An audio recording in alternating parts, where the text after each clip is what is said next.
round table, not round or square or triangle. We come to your hand, you have the game on Friday, that's we're able. We play well here in Camelot, we are chums and fun, but Camelot. We're nice around the table, our host is formidable. He runs his train, walks insane, but sure he's quite unstable. He's automatic in Camelot, but seems never to have done a lot.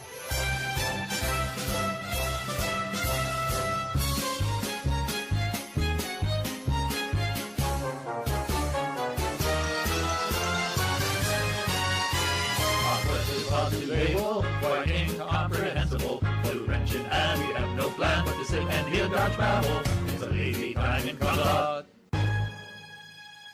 I have to shake my bum a lot.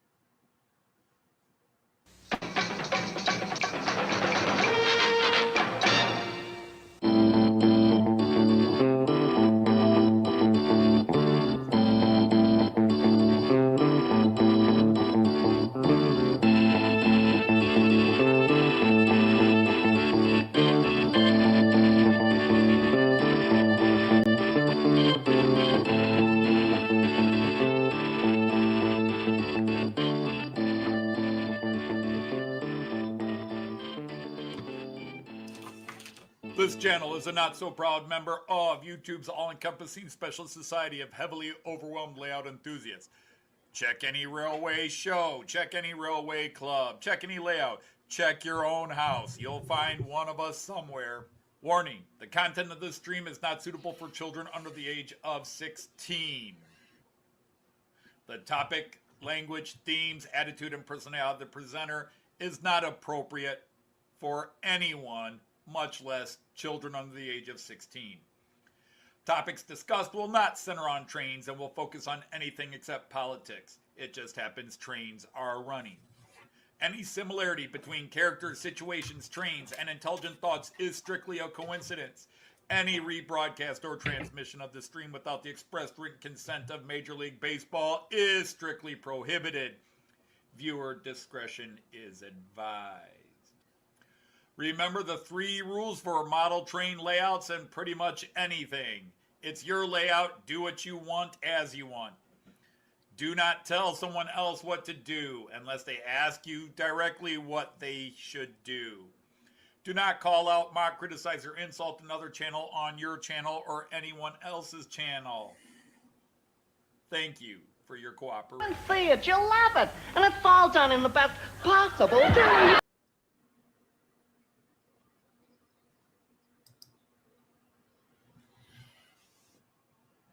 Happy Friday, everybody. How are you, fellow Knights of the Rhomboid Table, gathered here in the great feast hall for the Knights of the Rhomboid Table? I hope you're well. It's Friday already, man. The weeks fly by, and as I get older and older, they're flying by faster and faster. The last quarter is the hardest. Anyhow, let's see who's all here. We have Sir Tim of Dowd. Our CEO is here. Sir Tony of Choberton Junction. Great to have you here. It's always an honor when you're here. Sir Chuck of Schreiber. Great to have you here. Sir Brian of Clintonville. We've got Sir Digger of Evans. We have Sir Greg from the Great Northern. Sir Andy the Hot Dog Pilot. We have Sir Ifo Van Son, who's been painting some Christmas figurines. We have Sir Kyle Stevens. We have Sir Andy of March West Junction.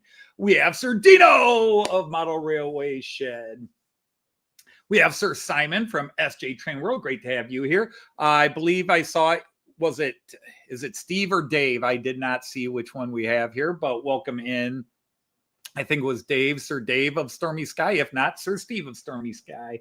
But I thought I saw Dave. Sir Tom of Couples is here, our Sergeant at Arms. And Sir Tom of Houston. And Sir Chris of the Valleys is here. And, Sir Aaron of Aaronville has popped in or reestablished his chat. And I don't know who else I saw. I have been running slow today. I'm down here at 2:00 to start doing final run throughs, and I got down here at about 2:45 to get the cameras all set. So Lord knows how things are going to run, because I did not give them a final run through before we get going on the show. Hey, Sir Dave is here, or from New Zealand. Kiwi Dave, great to have you here. Sir Randall of Ellison is here. So that's great to see you all. That's everybody I've seen. So, what is, Chris, what'd you get at the Cardiff show? I'll ignore my show and learn what you did at yours. Did you go to the Cardiff show? Okay, so a lot of things have happened since I last saw you. I was watching a Sunday morning broadcast, Sunday morning my time, and caught on that there was a bit of a little drama that had developed between some big channels over elsewhere in the world. And the sad thing is, when any of these happen, the sycophants take sides. The people that love one person, the other person, and they'll start posting, and this is what you said, and this is what you did, and blah, blah, blah, blah. And I don't have time for that business. It's better just to stay back from it. Egos and everything else can get in the way. But the thing to me is the people who just immediately get involved and take sides because they like one better than the other. It's no longer even a case of is somebody in the wrong, or they're both in the wrong, or all 10 are in the wrong. It just, it gets crazy. So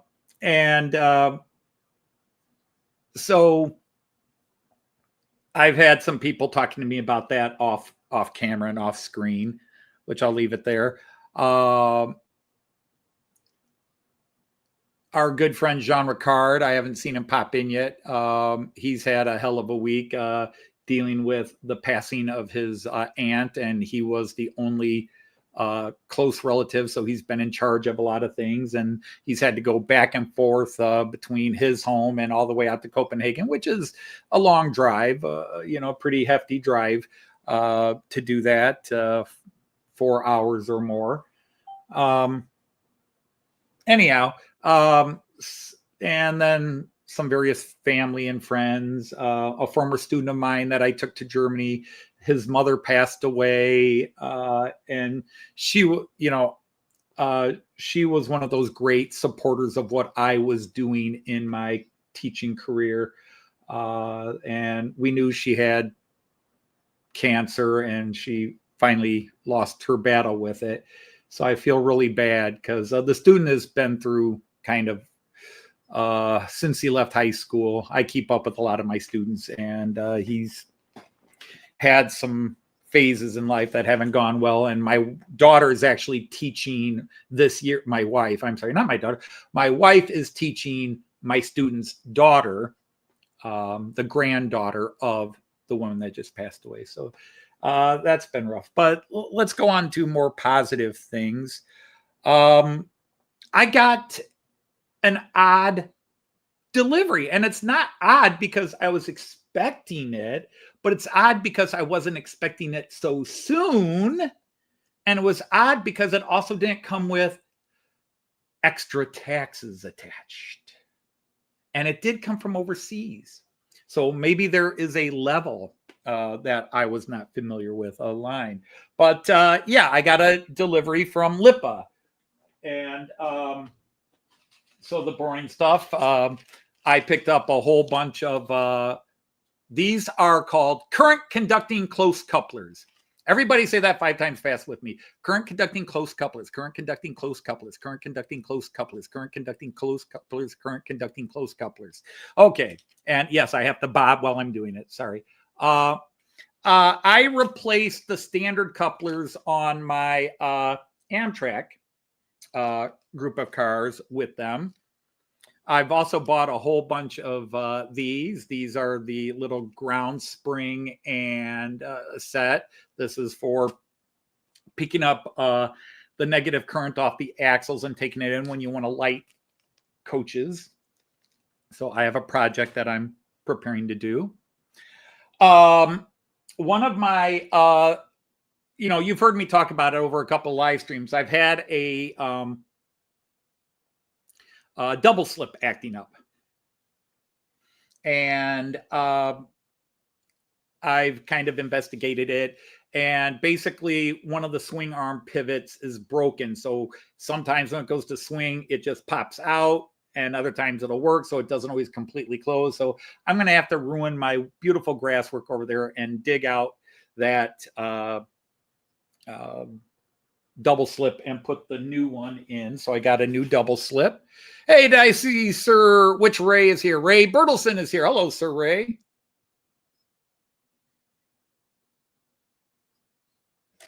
Oh, you just retired after 48 years. Well, congrats on retiring. I would have never done my job for 48 years. So you're a better man than I am, Gunga Din, because I certainly wouldn't have done 48.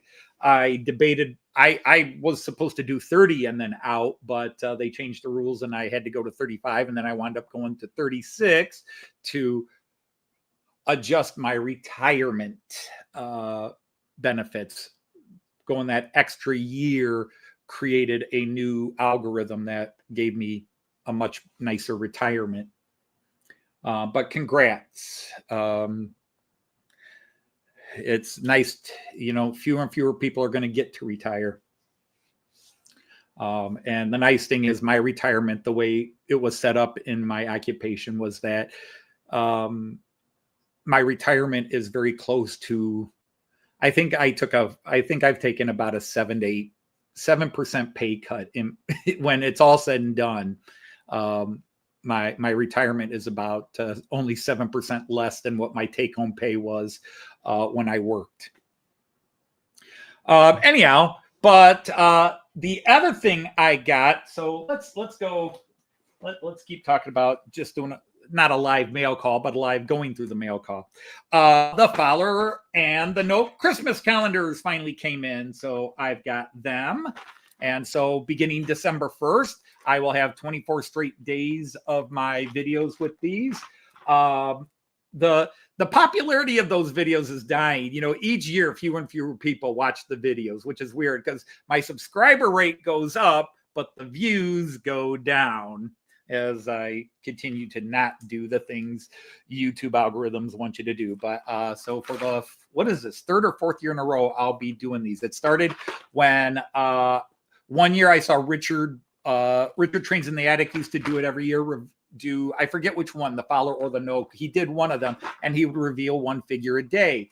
And because of family situations at the time, he didn't buy it, and I did. I got so inspired by his, I was going to start buying them because the price per figure is actually pretty cool. I wasn't going to do videos. But he said, Anthony, did you get the calendars? And I said, yes, I did. He says, well, I'm not going to do it this year. It'd be cool if somebody else did the day-to-day reveal. And so Richard asked me from Trains in the Attic, asked me to do it, and I did. And then the next year he just said, keep doing it, because it was his shtick. So I stole it. So if people like what I did, it's because I stole it from him or borrowed it and never returned it because he asked me to do it. So I got those. But I'm not done yet, kids, because I got 2 new locos. No, I did not buy 2 more locos. I'm done buying locos, but I did get 2 new locos because I bought 2 more decoders. And this little fella has now joined my running fleet, although he needs run in yet. But this is another one of those KLVM, these sort of bogus steamers. I now have 3 of these done up. So, yeah, I got this little guy is now digital and ready to run in my layout, other than he needs run in.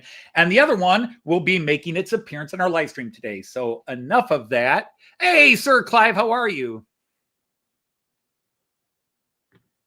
Great to have Sir Clive here, who's been laying bricks. No, not in a potty way.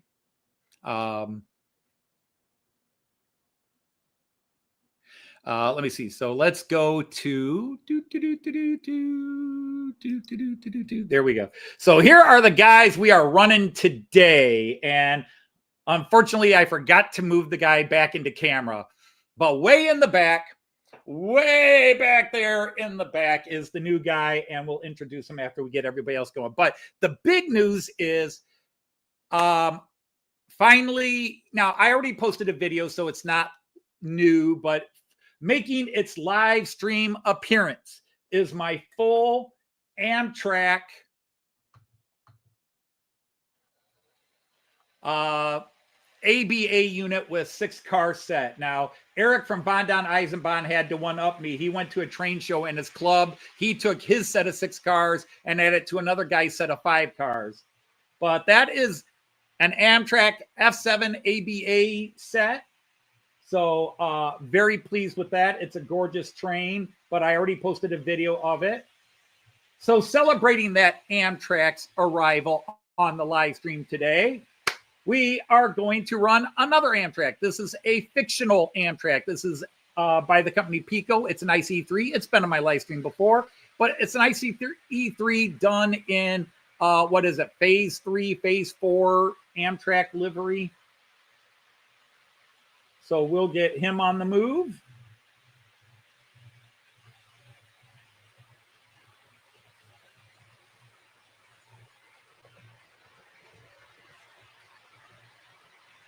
I should have made sure I did the other day, made sure all the turnouts were closed, but I'm always nervous.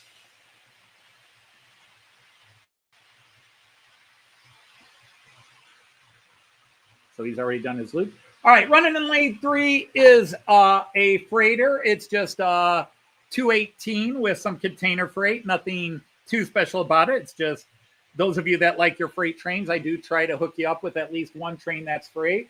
Hey, hello, Mansville, and bonsoir, Monsieur Titiari.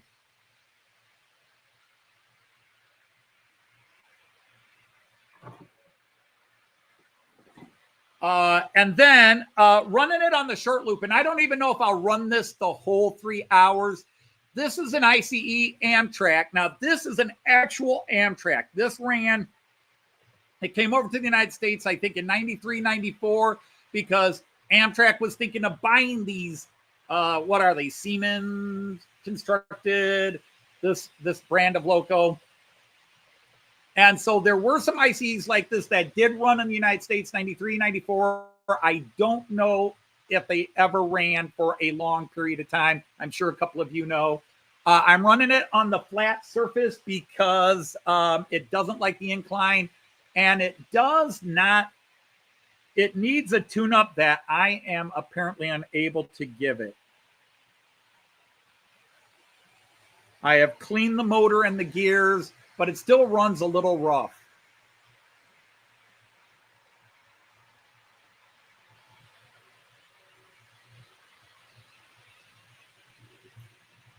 So I will run it slowly. And then just for the heck of it, in honor of our friend Horst in Bamberg, I'm running the Horst special with a mix of Horst and Herb. The locomotives from Herb. The cars are from Horst.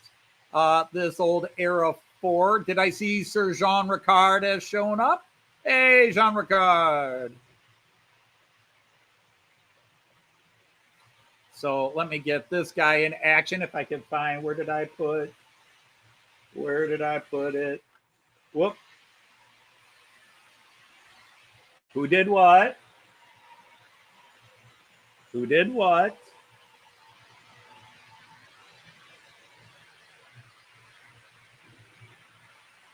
Aha.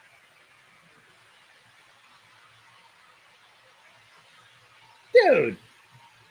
I thought I had you going the right way. That stupid, oh, you changed the screen so it changes his direction bit. Okay, I see what's going on. Ah, that silly little blighter over there. Always something, isn't there? Always something. And yep, it's on that. Why are you two being difficult? We had a derailment, guys. One of these, that's probably why. There. Let's see if that works a little better. Yeah. Okay. You should be good. One of the container cars right behind the 218, its coupler pinched up, and so it derailed when it went around a curve. So we should be good now.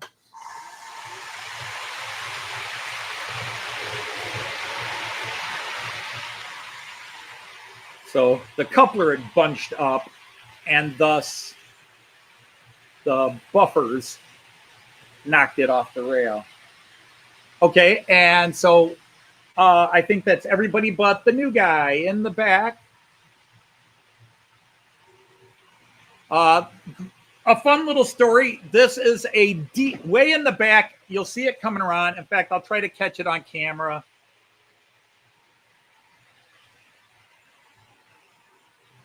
He's going. Oh, he's flying around there. Sorry, I got him going too fast. I want to slow him down a bit, but I want to catch him on camera. And now get to the guys on the floor. Let me see. Which camera would be best for him? Nope, not that one.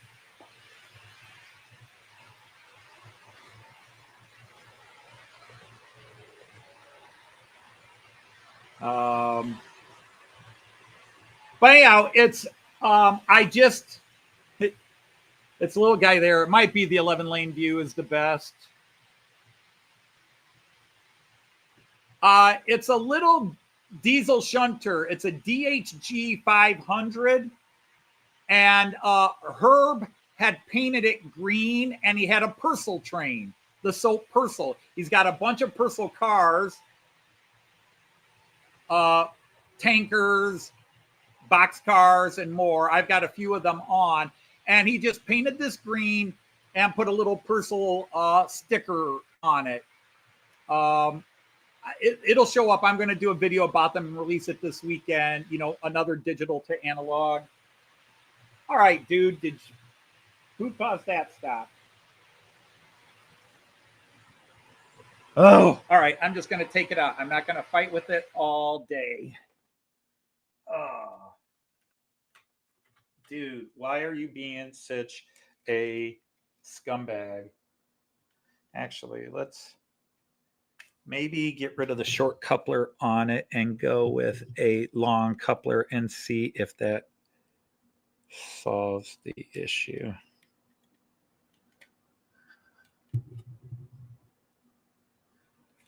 But you are being a jerk, and I do mean a jerk.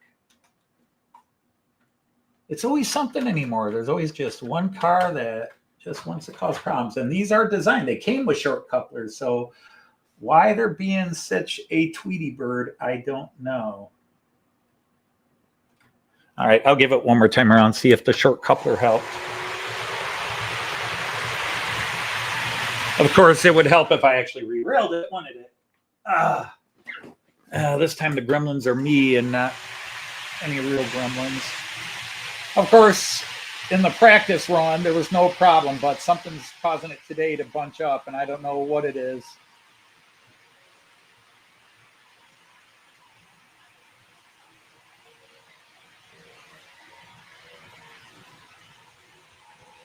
But at least I know exactly what it is. Okay, let's get to the cars on the floor.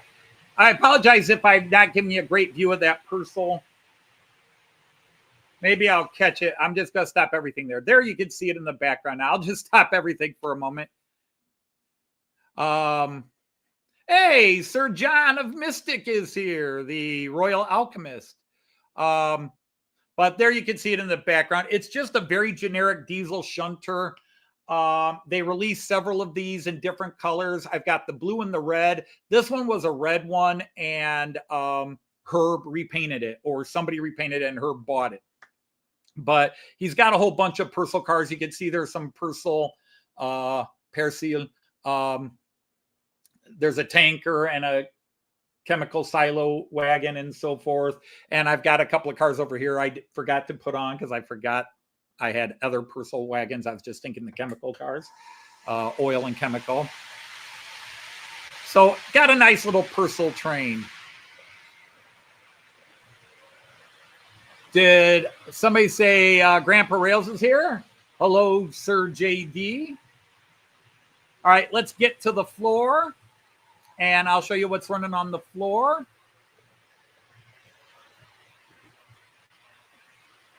Celebrating the arrival of all these American trains. On the 00 layout, I'm running another F7. I think that's an F7. I forget if it's an F7 or F9, but I think it's an F7. Baltimore and Ohio consist.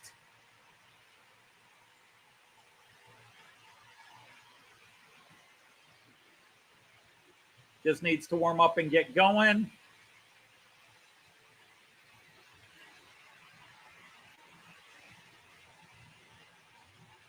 And I tried to remember which car was acting up and take it out, because the last time I ran this guy down here, one of my cars was constantly derailing and I took it out of the thing. And these guys, I ran them a few loops on Wednesday and they seem to be going fine.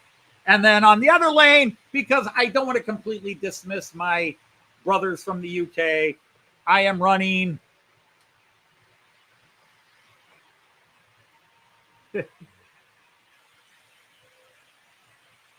the Duchess of Sutherland, except the Duchess always needs a little prodding to get going in the morning.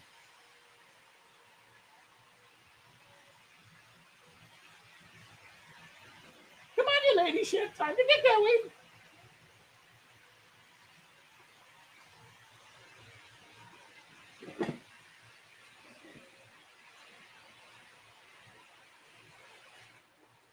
Okay. Yep, I hear him. Oh, he complete you. Oh, all right, that's it. He's coming out. He's coming out. He's coming out. Why he's being such a douchebag, I don't know. Oh, always something. Always something. Why this car is being such a jerk, I don't know.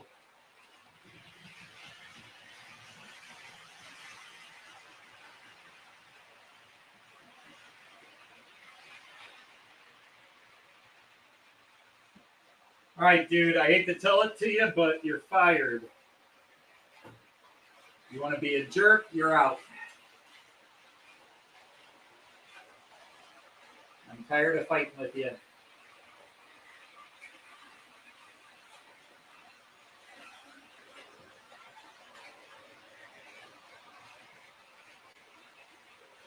I'm not sure why he's being such a pain in the butt, but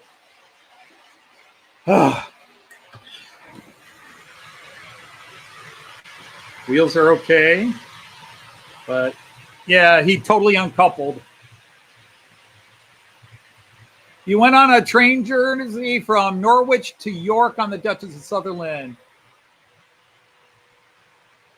That sounds cool. It would be cool to ride a train pulled by a heritage locomotive or ride on a heritage train. You know, it'd be cool to ride behind something like the Flying Scotsman or the Mallard. And of course, the Mallard doesn't run anymore. The Mallard, as you guys say over there. Hello, Sir Jeff of N-Scale World. How are you? And Sir Simon of Simon D is here. Simo, not Simon, Simo. Cool video you posted the other day. And Sir Dwight of Curly is here.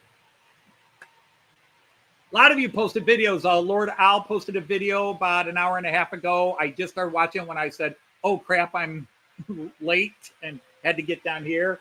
Robert from Robert's Train Set posted a video today. The usual Friday crews are posting their Friday videos. And welcome, Sir Fixlot.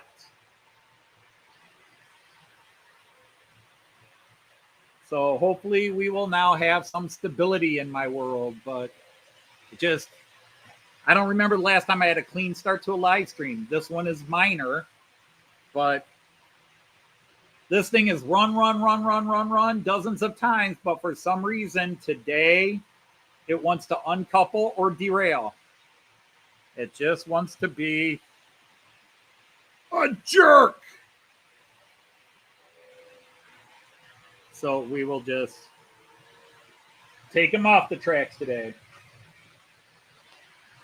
So yeah, it's cool to have added two more little shunting, a steamer and a diesel, to the layout. The other big news is I have been using StreamYard for 2 months, but as of tomorrow, we are leaving Verizon's wireless internet service. We've decided we are not getting what we're paying for. Not even close. I did a test yesterday. I am supposed to be getting 50 upload speed with their 5G wireless Wi-Fi internet. I'm supposed to be getting upwards of 50. 50. Yesterday, I was pushing 4. And to do my live stream with OBS, I need a minimum of 8. Now, when my previous internet provider was giving me 10 and keeping it at 10, I could broadcast with OBS and have no issues. But our internet company, people were doing work in the neighborhood and blah, blah, blah, and it kept getting disrupted, and they do a weekly system clean anyhow. And every time they do their weekly system clean, it would reboot our account, and it kept rebooting our account to our previous account where we were only paying for 5G. They were still charging us for the 10. I'm sorry, not the 5G, the 5 Mbps. And we were paying for 10, and they were charging us for 10, but giving us 5. And so we finally got tired of it. This company was guaranteeing 50 up, Verizon. So we went to Verizon, and what a fiasco. The first 2 months I was on it, it worked great. And then we kept having problems, as you saw, and I finally just went to StreamYard. But even with StreamYard, we have some buffering at times, because even with StreamYard, if I'm only pushing 3 or 4, StreamYard's going to buffer a little. So it's just really been frustrating with the internet in our house. And it's not just when I'm trying to live stream. We're trying to watch movies. Like yesterday, I was trying to watch a movie with my grandson because he was watching the movie and thus ignoring me. And I could actually go into Mark Donegal Dad's I could go into Mark Donegal Dad's live stream and chat, and Kyan left me alone for 45 minutes, but the movie kept buffering and stopping, and he would get a little upset, like, oh, Bob, the movie's stuck again. And I'm like, I can't do anything about it. So that was kind of the last straw. And I finally talked to Joyce, and we said, yeah, we're not happy with the Verizon internet. My daughter's been complaining about it. So we're going to go back to a full hardwired system that comes from their wire in. They don't have fiber optics here. They have fiber optics in other part of the town, but apparently our neighborhood, our part of town, is the last part of town on their fiber optic upgrade system.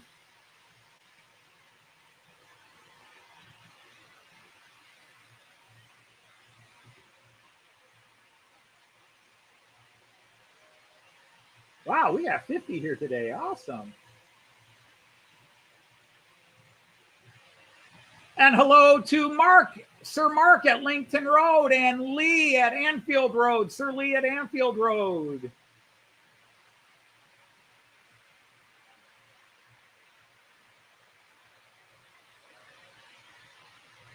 And we've got Sir Baby not appearing in this picture. I'm sorry, sir, whose name I don't know. Do not touch the live rail. Welcome in.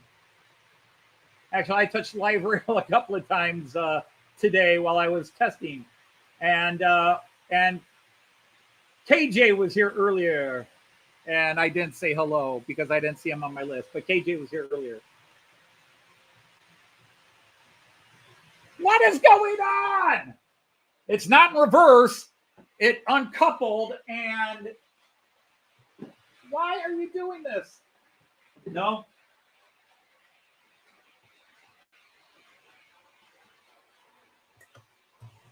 What on earth is going on with you?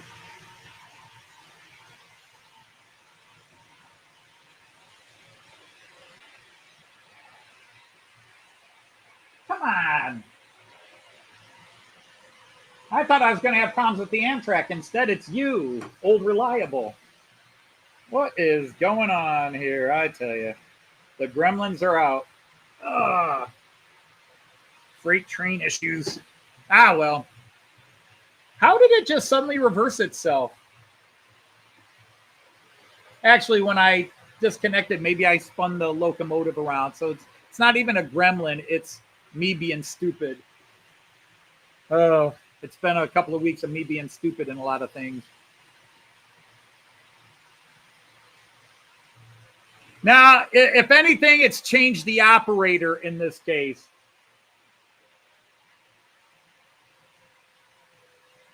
So it was, yeah, I think when I put it back on, I accidentally turned it around.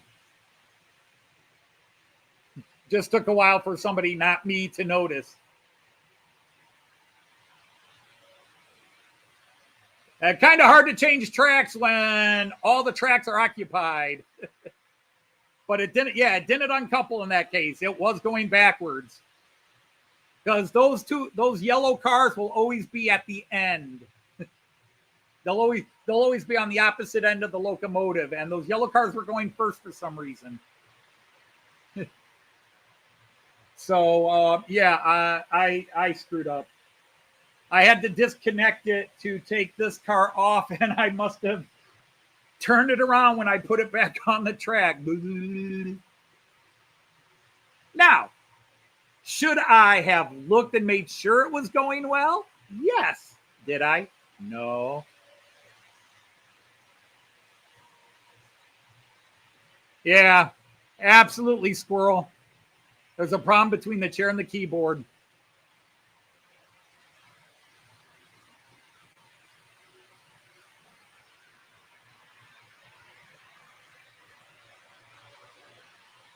The peep tack. My friend Robert, whose dad was a big shot engineer, programming designer engineer. He wrote systems back in the 70s, 80s, and 90s and made a lot of money. And he was a friend of mine at school, Rob Sturgill. I used to go over and try to learn how to build computers at his house because, well, they only had 30 computers in his house. And he was always building something new and upgrading, blah, blah, blah. If you remember the movie War Games, that was my friend Rob Sturgill. Now would be a good time to insert ads. No, it wouldn't be YouTube. There's never a good time to insert ad. Hey, hello, Sir Joshua Cannon. Welcome in.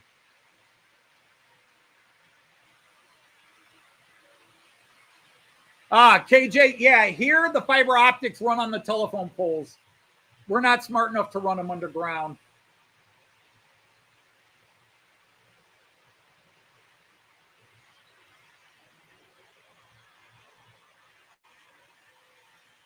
Hello, Sir Heath. It seems quiet. My live stream seems quiet. That would be a first. Here we come, 2 Amtraks. One going one way, one going the other. One fake, one pseudo-real. And in the background, we got the real Amtrak going.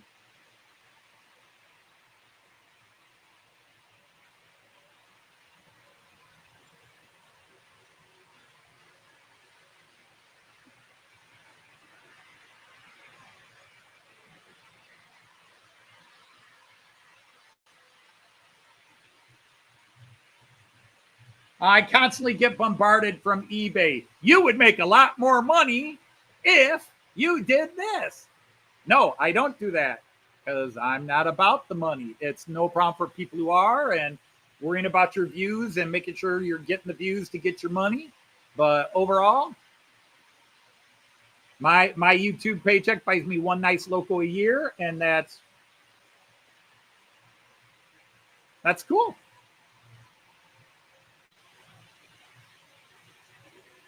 Wednesday, Friday, and Saturday are running days, so you took a day off of work just to get to the club layout.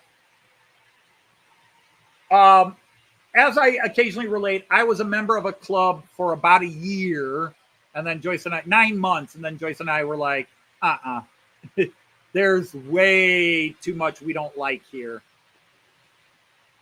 And then they all got mad at me for quitting. Well, why didn't you say something? I shouldn't have to say something about what's going on here. You should be looking at that going, we probably shouldn't have allowed that here. I just pointed it out. Yep, Heath, it just keeps going. I'm into my 60s now, and I haven't gotten over it. Since I turned 60, I have not gotten over it. It has been a worm in my brain. I thought turning 50 was bad. I didn't have a problem turning 40. I was still coaching, playing sports, and doing things. 40 was just a number. 50, well, everybody says 50 is the new 40. And at 50, I was still working out and doing stuff. I wasn't playing sports. I had stopped all coaching, but I was still playing sports with my students. And, we get together. Hey, Sir Ian of King Fox, you need to become a member of a club back in Scotland. Well, I'd like to be a member of a club in Scotland, too, if they would just pay for me to come to all the meetings.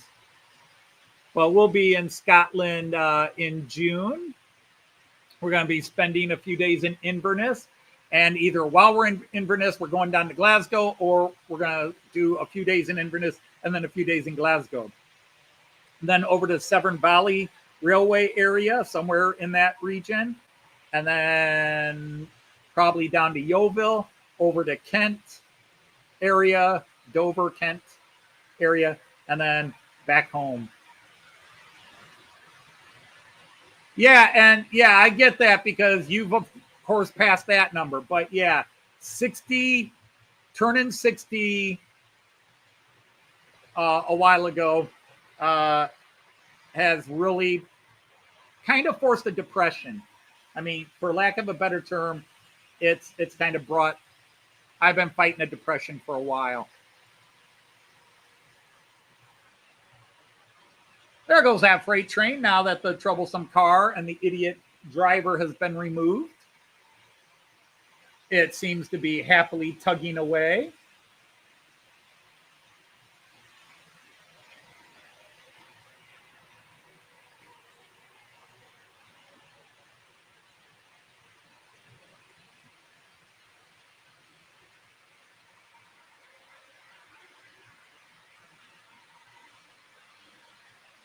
Oh, well, that's nice, Aaron. I mean, I've had some people say I don't look 60, but when I grow the white beard out, then I think most people are fairly close to guessing my age.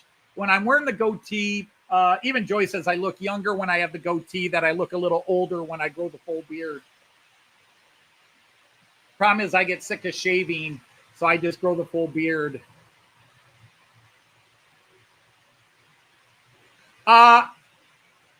I don't know if I think Joyce would love to go to Cardiff. We're not going to we're talking about maybe staying in Bristol. It just depends on if we can find a quick way. We might stay in Bristol because we want to do the Dawlish seawall. We want to go see the Dawlish seawall, and we want to ride a train through the Dawlish seawall, and it'd be really cool if we got some ocean spray going over the train like we've seen at times. Now, I know it's very dangerous, but there are times where it's cool.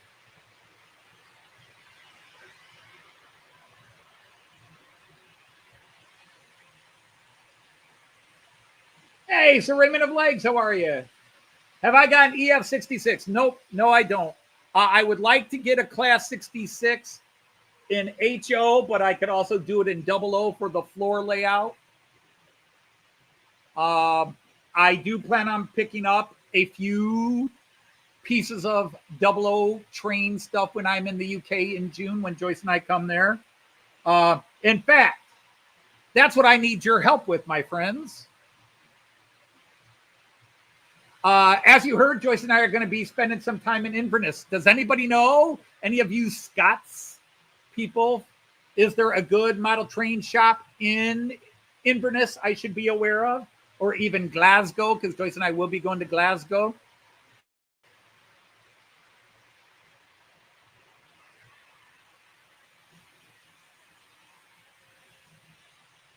In Bristol, CDS, that's great.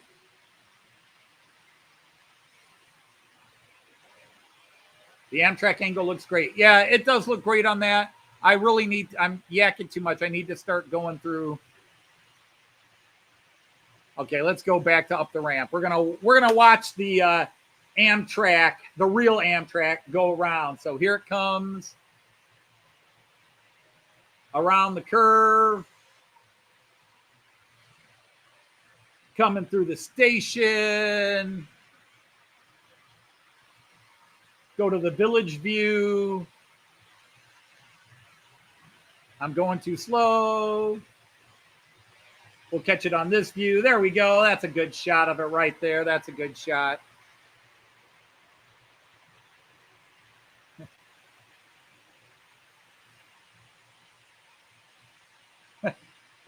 It's going too fast for me. I can't keep up with it. And here we'll go catch it there. Picture in your mind. And there it goes all the way up again. All right, maybe I'll slow it down a little bit. He's flying. I'm going to slow him down just so he shows up in the camera a little better. But that's a powerful locomotive. It's an ABA unit, and both A units are powered. So this could easily pull my longest train. And it is a fast-run train. I might have as much American stock as Andy Hot Dog Pilot.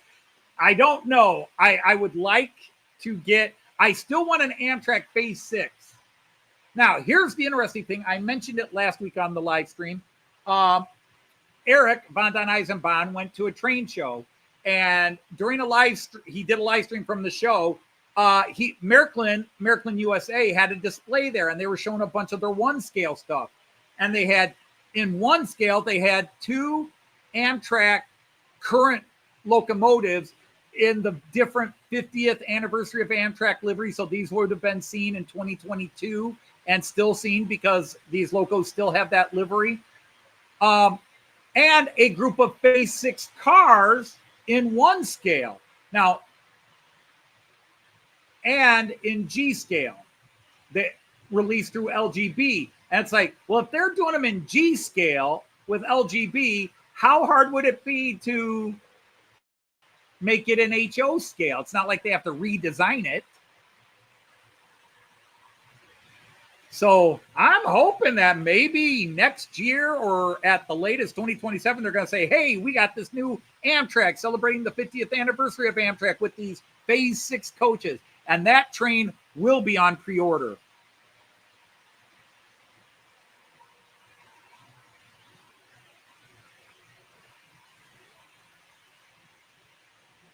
Tom, I can tell you they were open when we were there in 2022. We went to Harbor and Hobbies. We bought some things at Harbor and Hobbies.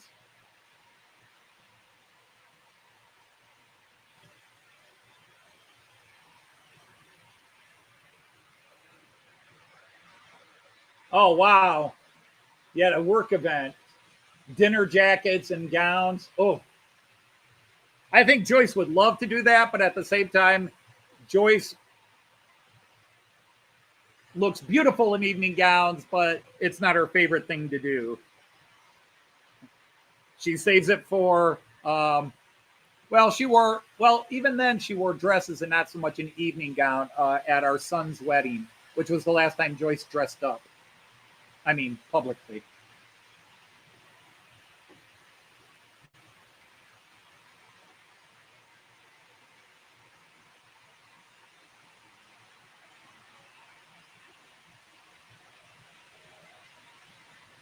But yeah, I was fully expecting an additional bill from FedEx on my Lipa order, and no.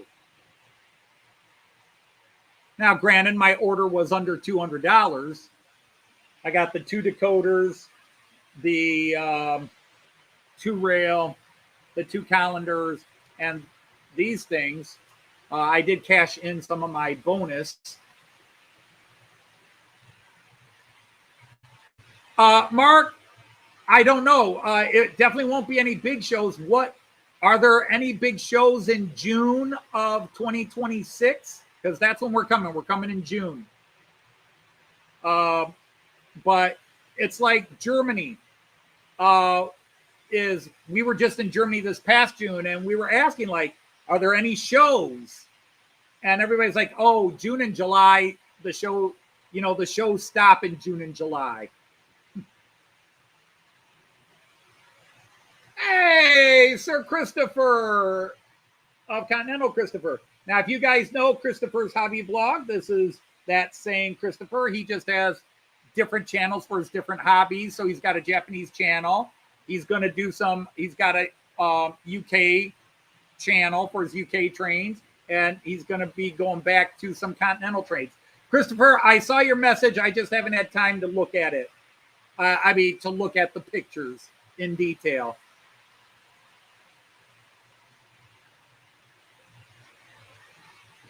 I now redeclare you a knight of the rhomboid table.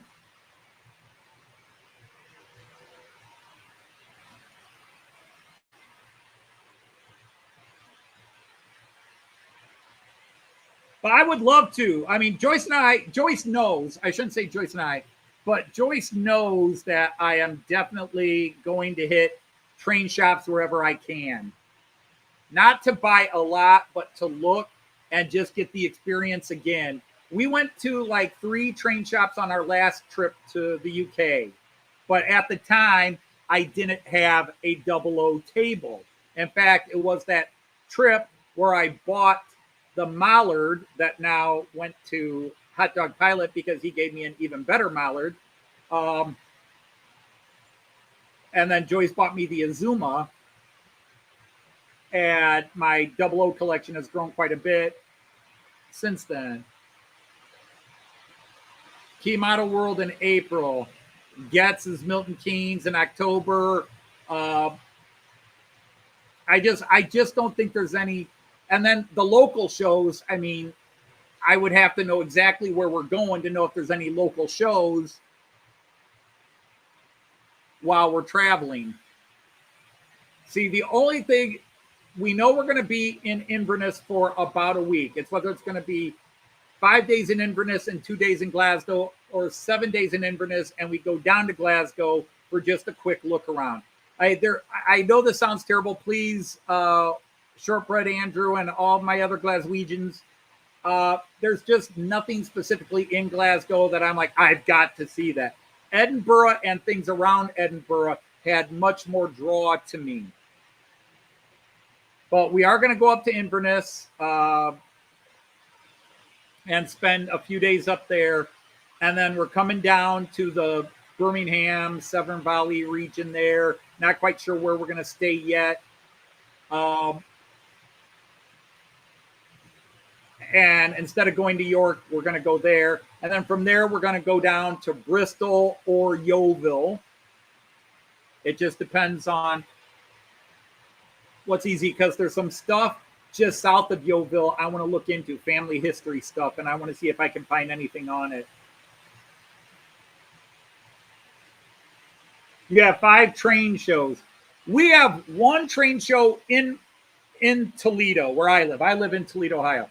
We have 1 train show here in Toledo every March, second weekend of March. And then the next closest train show that I'm aware of is in Saline, Michigan, which is about an hour north of us, less than an hour north of us. That's a big show. And then there are shows in Findlay and Fostoria, which are just over an hour away. I tend not to go to those because the show in Saline has a few European dealers. The ones in Findlay and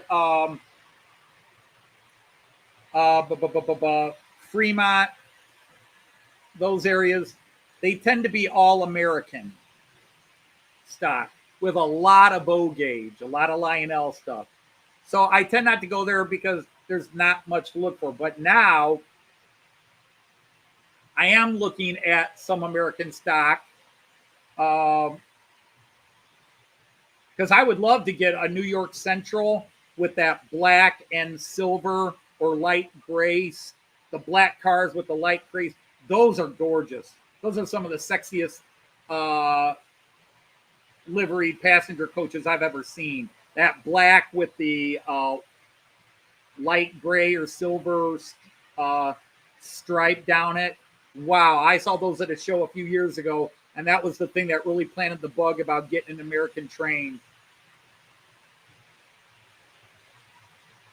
RM Web has a show calendar. All right, I will check into that. Except, Tom, if I could trouble you to email that to me, because by the end of the show, I will forget it. Even if you post it 5 times in the middle of the stream, by the end of it, I'll forget it.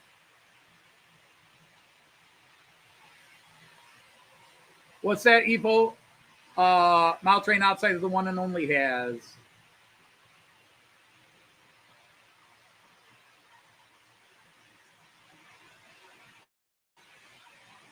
Oh, yeah. I was never a fan. I hated what they did to Batman in that show.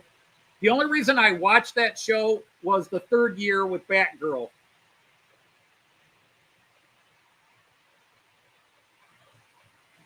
Time for another coffee. Well, it's early there.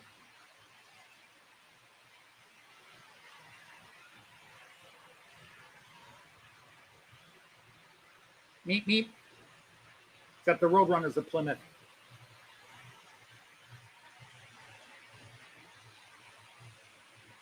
And the Dodge version of the Roadrunner, actually the Roadrunner was the Plymouth version of the Dodge Challenger. Dodge created the Challenger, and then Chrysler released it through Plymouth a year ahead of Dodge, but it was a Dodge design. The one Andy has. Oh, I misread that. For some reason, my brain made that the one and only. Hey, Sir Andy Dobson of Puff Candy, welcome in. Great to have you here. Wow, we were at 50 for a bit, and now I chased a bunch of people off. Yeah, I'm happy with the selection today. I was worried this ICE Amtrak would not run well because it was being temperamental, but now that the cameras are on, it's showing well. But yeah, I'm running all my Amtraks. Fictional. Never was. Tried to be, but never made it. And then a definite one. So I've got 3 different Amtraks running. Most cars today look the same. I will agree with some of that, especially if you look at what come, because of the Asian, Japanese market, the Hyundais, the Toyotas, the Hondas, the Nissan. To me, they all look alike, the cars. They're all of a genre, and Ford, and I don't look at Fords and Chevys to see what they put on there. I don't pay attention to cars except Dodge. I only pay attention to Dodge. I used to always try to keep up with what the other companies were doing, and now I just don't care. It's Dodge, and if I'm thinking of getting a new car, where are things headed?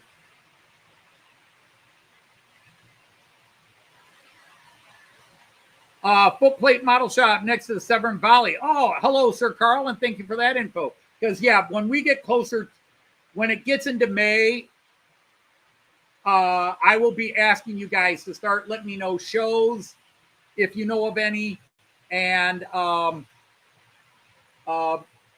model train shops. Once we know specifically where we're staying, you can give me some shops in the region. Now, remember, some people don't truly understand this. When Joyce and I go on vacation, our vacation is not about trains.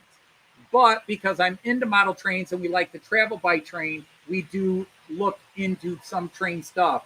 But we're not going to go ride every heritage line and go to every train museum. Joyce gets really tired of that kind of stuff very quickly. She can tolerate an hour, half an hour to an hour in a model train shop because she knows the rest of the year she won't be one except when we go to Ormondy's. And we just love the Ormondy's trip because it's a 2-hour car ride, and if it's during the school year, she has worked all weekend. We get up on Saturday and we drive the car. Let's go to Ormondy. She knows I'm going to be in a good mood because we're going to Ormondy's, because she knows I'm going to buy something and I'm going to be happy. And she just likes it because she's getting out of town and we just have 2 hours to just talk without worrying about our daughter and work, because that's one of the rules. We don't talk about job when we're doing these happy car rides. Oh, Eric on top of the kidney. Not cool. I'm sorry, Eric. As you know, you always have us rooting for you, Joyce and I. We tried to get in contact with you because we did a quick in and out in Columbus, not last weekend, 2 weeks ago now. Is it already 2 weeks since we went down there? Or was it just, no, yeah, it was 2 weeks ago because I was on Artie's live stream last Saturday. But if we could have gotten a hold of you, we would have tried to see if we could hook up on Saturday morning, that Saturday morning.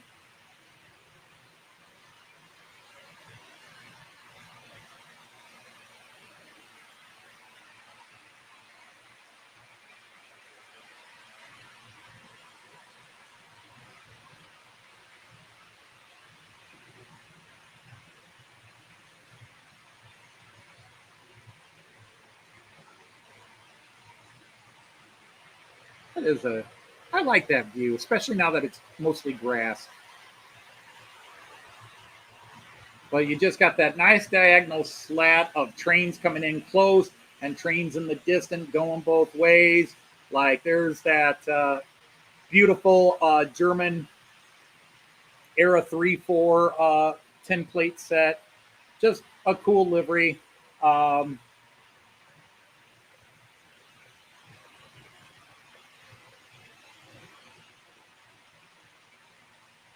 That I picked up from Horst in Bamberg in 2023.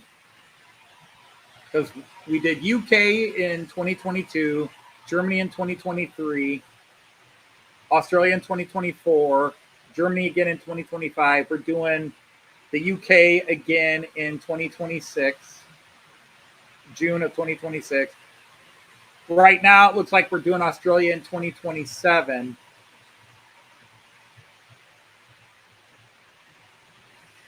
Next summer, you'll probably be somewhere around Chemnitz or Dresden. Well, Dresden is my personal favorite city. The whole region, Dresden and the Sächsische Schweiz, the Saxon Switzerland, that whole region all the way over into the Czech Republic, Czechia as it's now called. I love that region. Joyce loves that region. That is the one area. Joyce has said if we decided to move to Europe, she wants to live in that region. To be honest, she would love to live in the town of Pirna. She loves Pirna. She doesn't want to live in Dresden proper. She likes Pirna. Now, if we could get, properties are expensive, but that's East Germany and the properties aren't as expensive as in the big cities and the West. But there's no way we're going to move away from our kids and grandson and potential other grandchildren. There's no way Joyce is going to live where she'd only see her grandchildren a couple of times a year. Hey, hello, Sir Darren. And what did I see Darren say?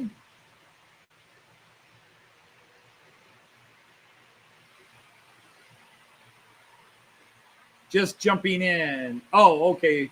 That's what somebody saying. Be careful.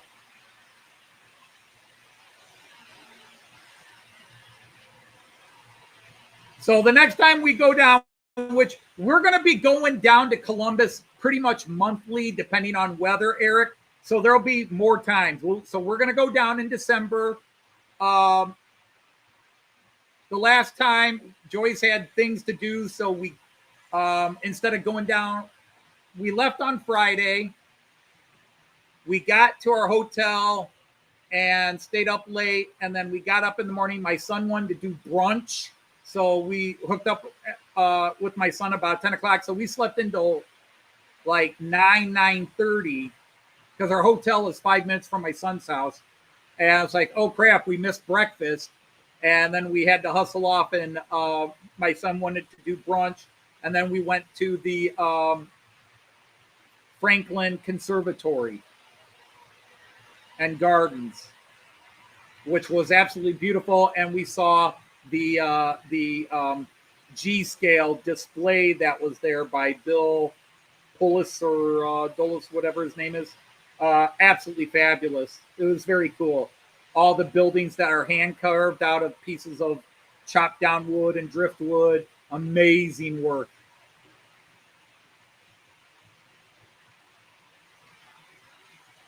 It does have flooding risk. Oh, yeah. When we were there in 2014 with my students, EFO, they were still water damaged from the floods of 2013. But that's Joyce wants to live up on the hill, not down on near the river, up on the hill that doesn't flood. But Joyce loves the view. We stayed in a house there in 2017 in this guy's basement. And as soon as we walked out of his house, because he turned his basement into a private apartment, so we could go in and come out without dealing with other people living in the house. So it was a personal apartment just connected to the main house. But as soon as you walk down, and there's only like 6 houses on the block, so as soon as you walk down to the main road along his block, the view to the Bastei and the Lilienstein and Königstein and Saxon Switzerland was just breathtaking. And the walk down to the station where you're walking down the hill and looking at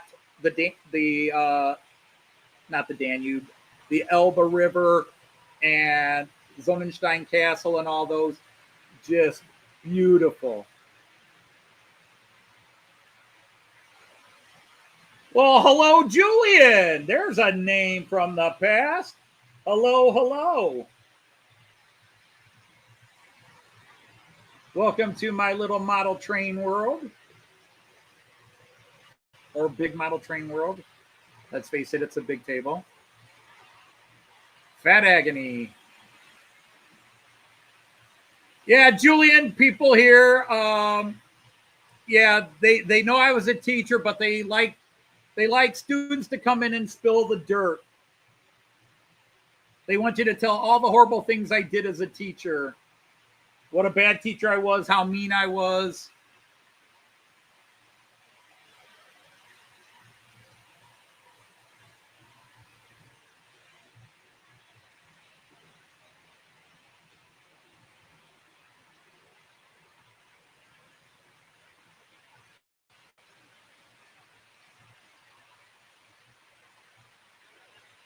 Nah, we want the good stuff.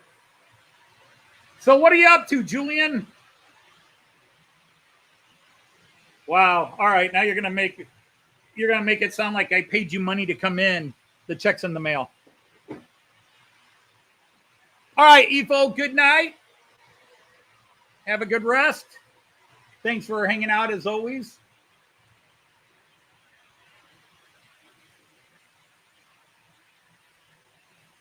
Sir Jeff is back. Well, welcome back, Jeff.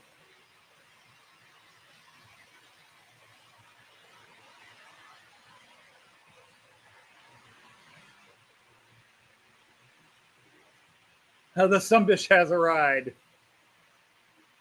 Good, and it is a cereal. So that and you're working at UTMC. Wow, I'm at UTMC a lot for one reason or another. Avatar 3 coming out soon. Well, another movie I'll happily miss. My daddy was a Sumbish, and his daddy was a Sumbish, and my great-granddaddy was a great Sumbish.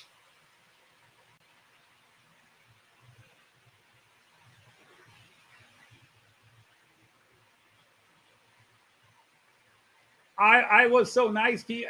No, can't me. You were so nice to me. What? I missed something there partly. I was so thrilled to see Tony or Anthony, because I once asked him, he says he usually goes by Tony, but he actually goes by Anthony. Anthony, but because I went by Anthony, he told people to call him Tony. But Choverton Junction.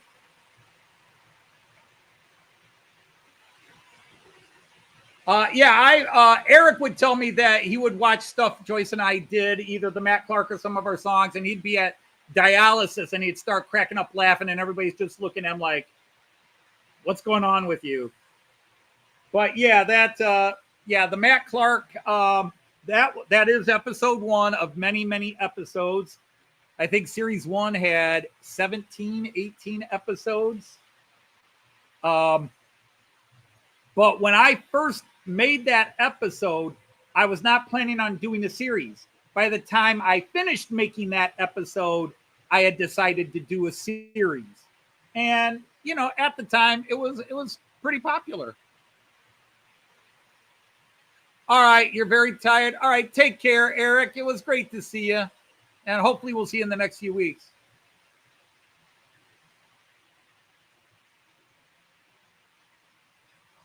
Hey, good afternoon, Sir Floyd of Robbins. Great to have you here. And let's see how the guys are doing on the floor. Because of all the trains, they're the closest, but they're the hardest to see because I have to lean back and, oh, okay, they're still going. Yep, they're going.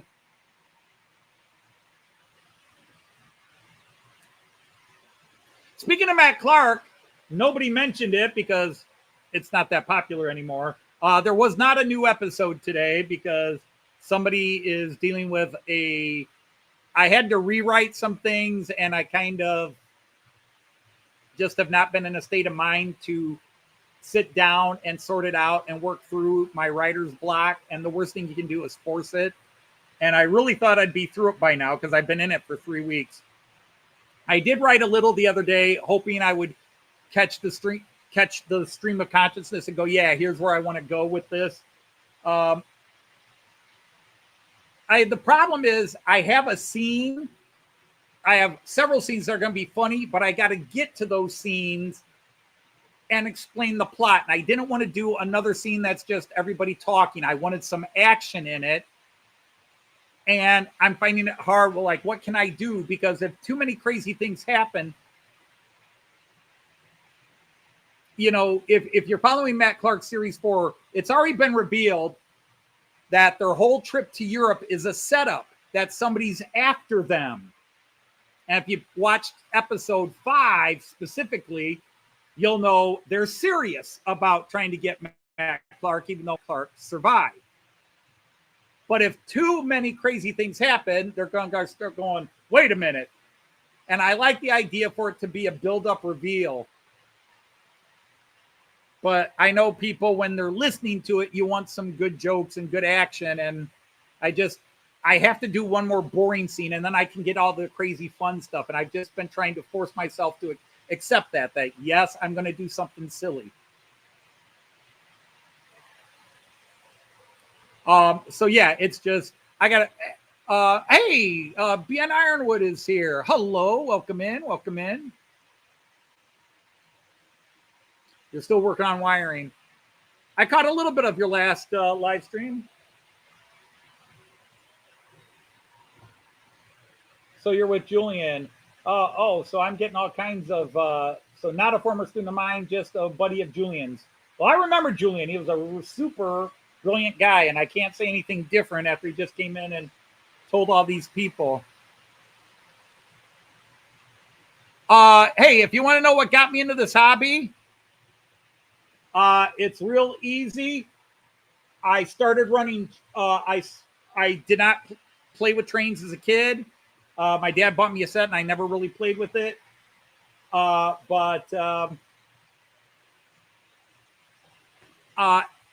Years of taking my students to Germany, we traveled everywhere by train.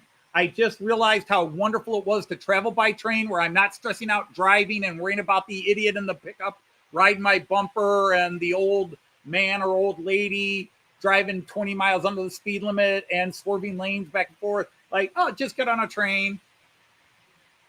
And it's so relaxing. And so finally in 2015, I decided to buy a model train as a remembrance of my traveling by train in Germany. And And Joyce wound up saying, my wife, Joyce, wound up saying, it's too nice to put in your classroom with your students. Keep that one home and get a cheaper one to go in your classroom, which I did. And I started playing with this train, and I fell in love, and now it's this. So I started playing with it Christmas. In fact, this is it, ladies and gentlemen. I didn't think of this.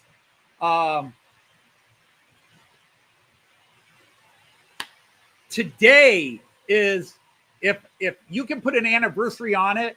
Now, most of you have been in the model trains your whole life, but this is my 10th anniversary of being in model trains. I bought my first model train, that ICE3, 10 years ago today.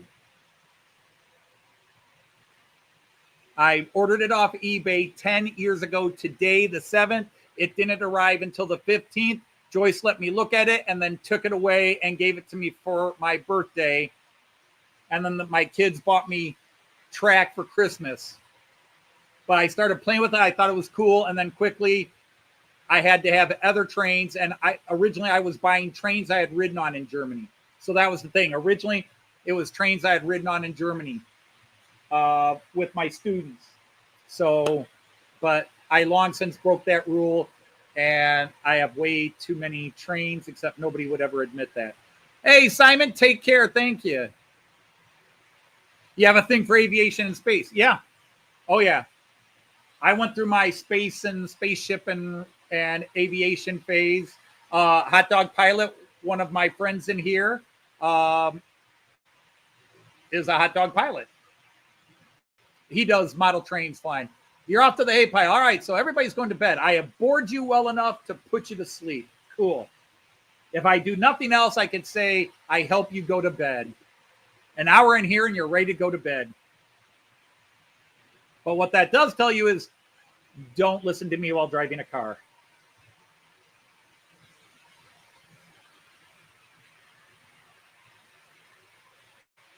Oh, that's cool, Josh. Yeah, my dad bought me one Christmas of 69. Yeah, Christmas of 69, and I played with it maybe 4 times.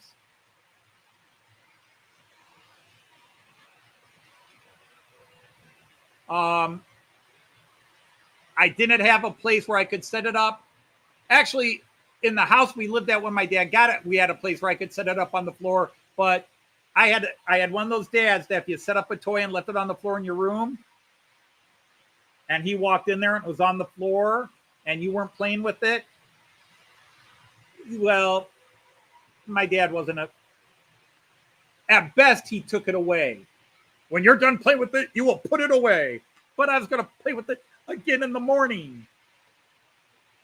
I can't tell you how many of my baseball cards my dad threw away, baseball and football cards, because I had my card sets out, was looking at them in the living room, and I set a stack on the end table. And then I went somewhere and forgot I left those cards on the table. And my dad came in and straight to the garbage. And then my dad would yell at me about wasting my money on baseball cards. And I'd say, I wouldn't be wasting my money on baseball cards if you didn't quit throwing them away.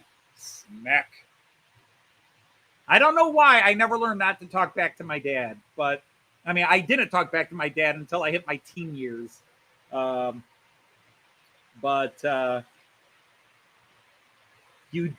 You talked back to my dad at your own risk. You were taking your life in your hands.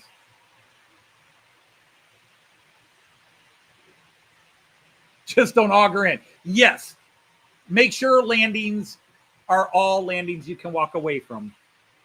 But I loved the old CO2 rockets, you know, where you had the little parachute, you'd have a little CO2 cartridge and they'd go up. We even made those in 7th grade shop class. Just load it up and then run and do the parachute. It's one of those things. I think I did it once with my kids, and we did it a couple of times. Let them each try to catch the parachute. The problem is my daughter was the oldest and the tallest, so she caught it. And my 2 younger ones were like, she always catches it. And then we crashed it, and that was the end of it. I'm going to put you guys on the multi-view. Just for a second, I'm going to walk over to the refrigerator and get me something to drink because I am kind of thirsty. I've been thinking of putting the GoPro. Should I put the GoPro camera on?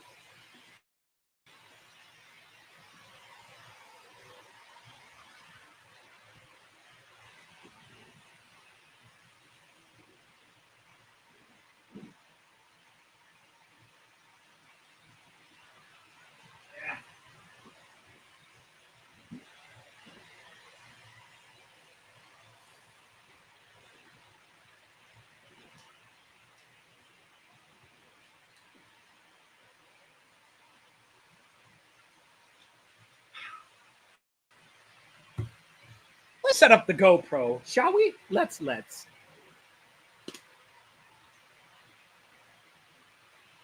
I just got to go through a big process of turning it on. Beep, beep, beep.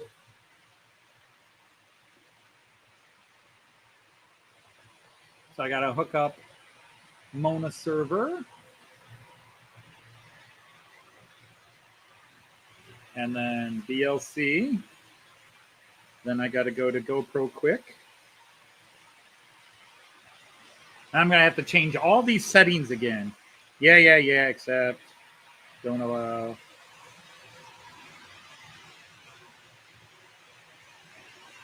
Are you connecting? Yes.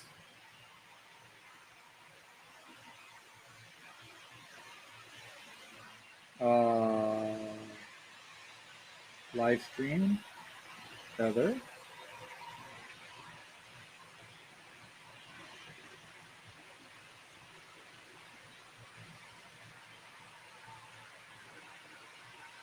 Yes. God, you gotta go through so many steps to set it up, man.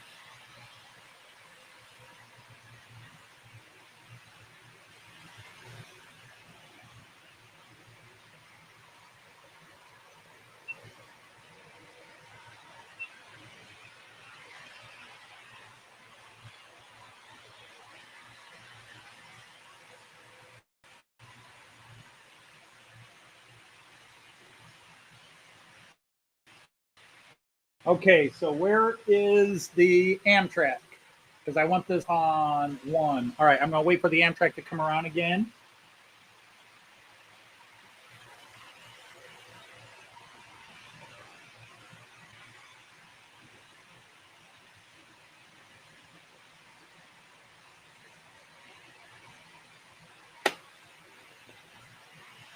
Yes, and you do a great job, an awesome job.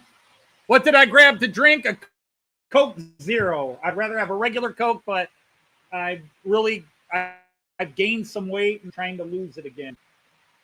So I'm cutting myself off French fries and regular Coke. And if I do want a Coke, to just do Coke Zero. Coming in for a stop. Beep, beep, beep. Close enough, good enough. All right. Beep, beep, beep, beep, beep, beep, beep, beep, beep. And you do it. Okay, it's connected. Let's go to GoPro view. 1, 2, 3.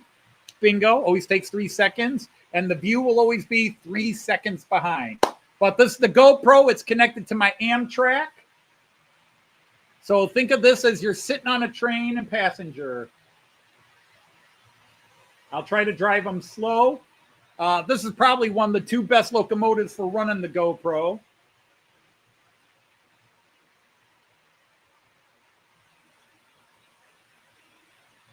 Hi, BM Coleman, hey, BM Coleman, welcome in. Welcome in. Whoa, those ICE Amtrak coaches almost hit you in the nose there. Don't hang out the window so far. Thank you, JD. It's my favorite. To me, it's better than the cab view. And the only reason I did this is because I can't run the GoPro as a cab view. So I finally said, well, what would it look like if I stuck it sideways? I'm not saying I'm the first one who did it. I'm definitely not. But I had not seen anybody do it. And then I just did an experiment with the GoPro. And I said, oh, that's a cool view. And that's before I had scenery up. I still not done with scenery, but I have enough scenery that now it really makes it worth it. And you can see the 2 guys rock climbing in the back. You never see that unless the GoPro's on.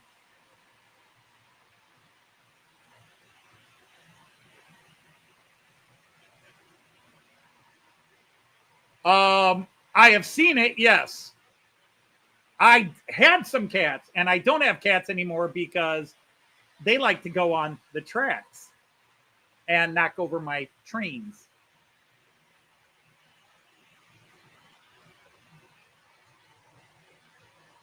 DHL typical late. Oh, give them a break. They're making a stop. They're stuck in traffic.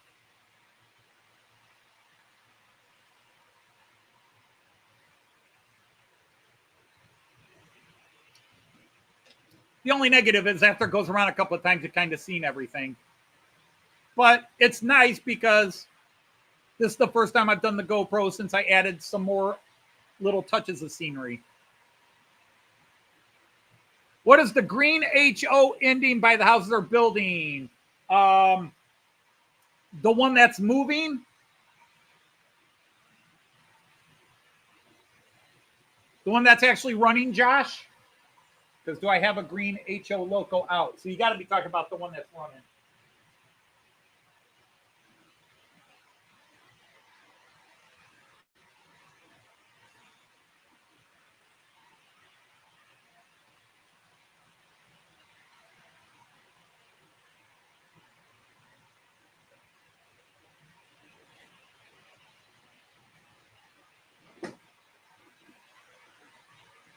Okay, yeah, that is a DHG 500. It is a very common German, well, was a very common German diesel shunter. I will show you, pardon me sticking full face up here, but let's go to it. This is the same exact thing, except that one was painted green. That was hand painted green, but it looks exactly like this, except it's hand painted green by the guy who owned it before me. But this is a DHG 500, very common standard diesel shunter back in the day in Germany. I don't know if you still see him around. Raymond, you might know. Evo would probably know, but Evo left. But that's what it is. Oh, shaky hands is going. The left hand is so bad anymore, which is bad because I'm left-handed. But that's what it is. So it's a green version of that. So picture in your mind this in a shade of green. But today is its first day ever running on my layout. I just finished converting it to digital. So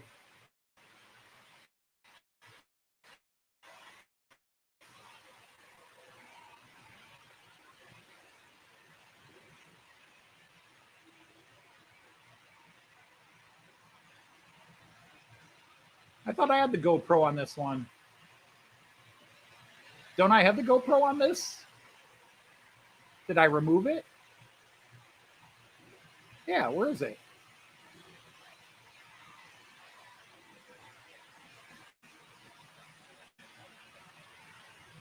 There's the floor cam.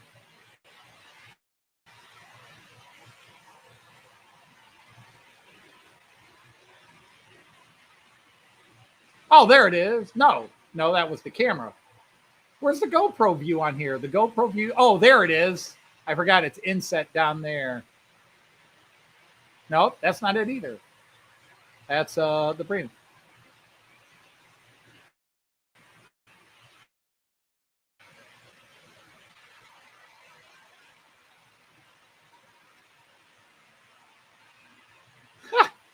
It should be on here somewhere. Why is it says the camera's here. Oh, that's why.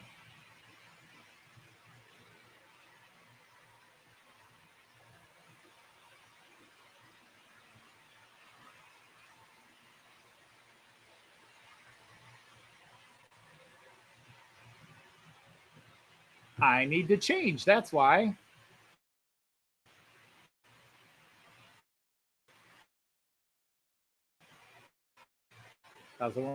Does it 2? 1003 it is. The old address. So their little pro added in.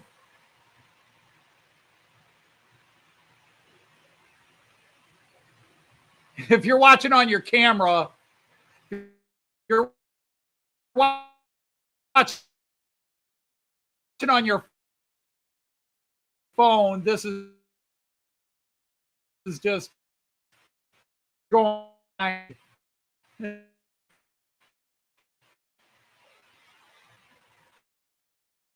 Go off air. Now I'm back. And this is why I'm getting my internet changed. I think I'm back for good.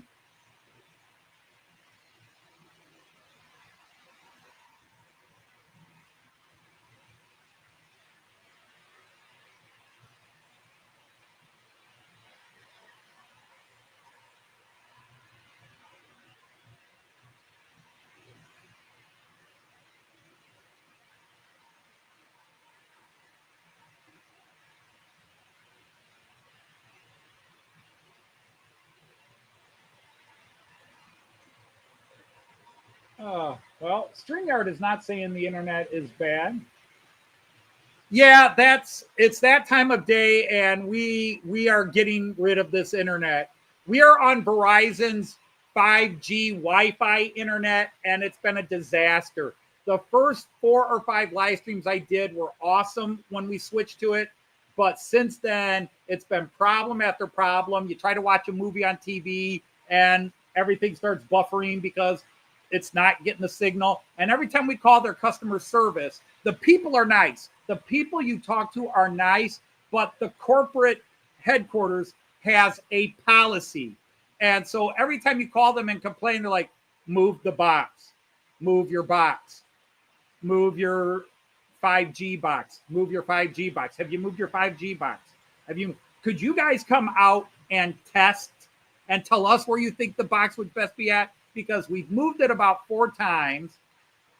My computer is hardwired, but it's hardwired to their Wi-Fi box. So it's like a fancy router, but instead of being a router for Wi-Fi, well, it is a router for Wi-Fi, but it's embedded in their 5G cellular thing. And then this Wi-Fi box picks up the piggyback signal because we're supposed to be getting 50 up and we're pushing 4. I think I did a test yesterday and it was 6. And I have to have at least 8 for my live streams to be smooth.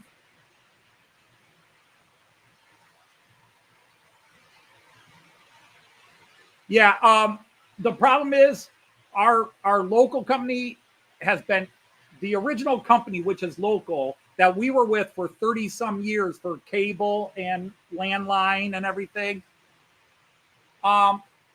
We decided we got a better deal with Verizon. Plus, they were offering more because they were offering 500 down and 50 up. 500 down, 50 up. And they were $50 a month less than our local internet service. Well, of course, since then, they've already jacked the price up about $15 a month. So now it's only about $15 a month cheaper. And the service has been crap the last 3 months. The people at the Verizon store in our city are wonderful people. The 3 techs we've talked to on the phone were really nice, but the company itself and its policy for dealing with these issues, forget it.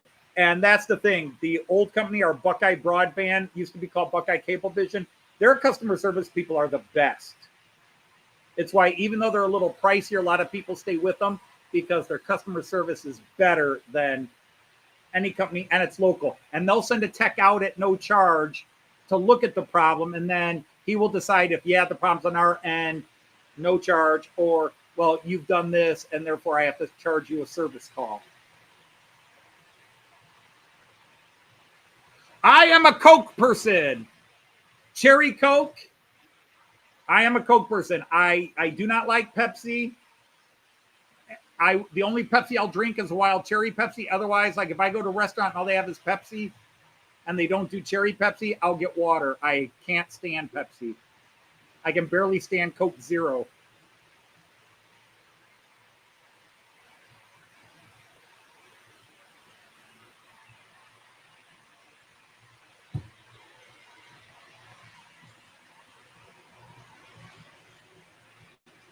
3, 2. Okay, took only 2 seconds to say. But yeah, so there's that little green guy. But I do like this view.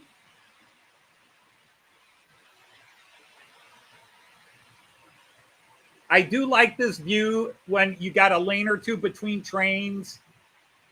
But ever since I've added the first level of grass, and someday I'll add the static grass and everything else. Leaded Pepsi for you. Now, I had a cola in Germany. The Fritzy. Is it Fritz Cola or Fritzy? That's pretty good.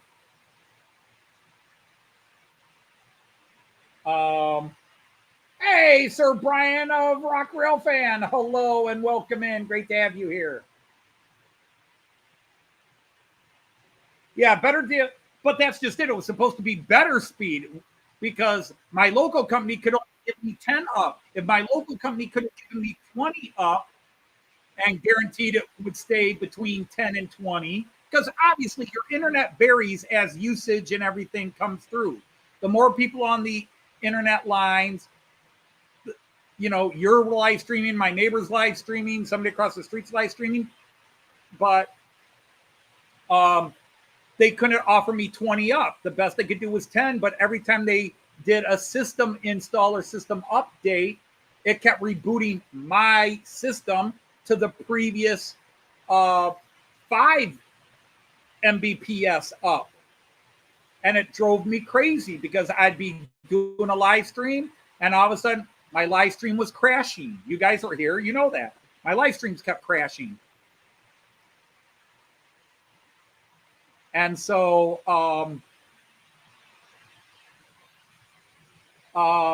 we went with Verizon, and all of a sudden things were great for a few weeks. I think I got 4 or 5 live streams in where I was just using OBS and not going through StreamYard. And everything was great again. And then all of a sudden I had a crash. I'm like, what the hell's with the crash? And I did a test, and it's like, oh, I'm only getting 5 Mbps up. I'm getting 5 millibytes per second up. Well, that's not going to do me. I have to have a minimum of 7. Because when I broadcast straight with OBS, my 4K cameras, you're seeing in 4K if you have a 4K TV.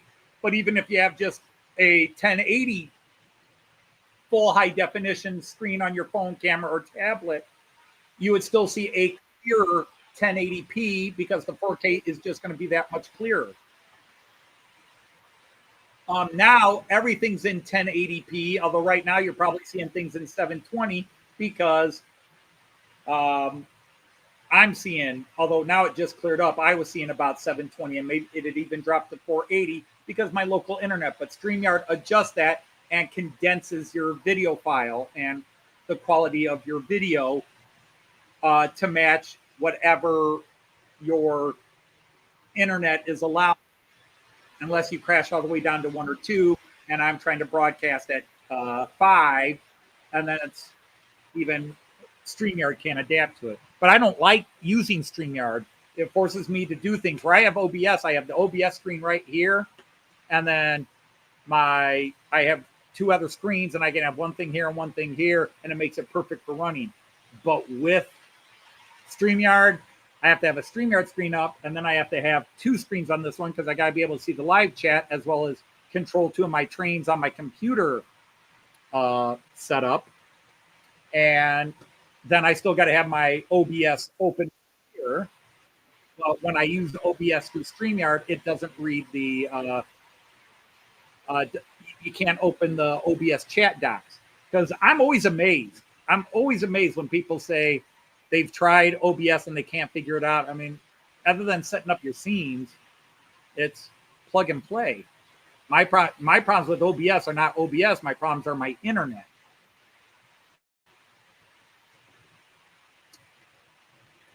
Depending on how your system setting, OBS,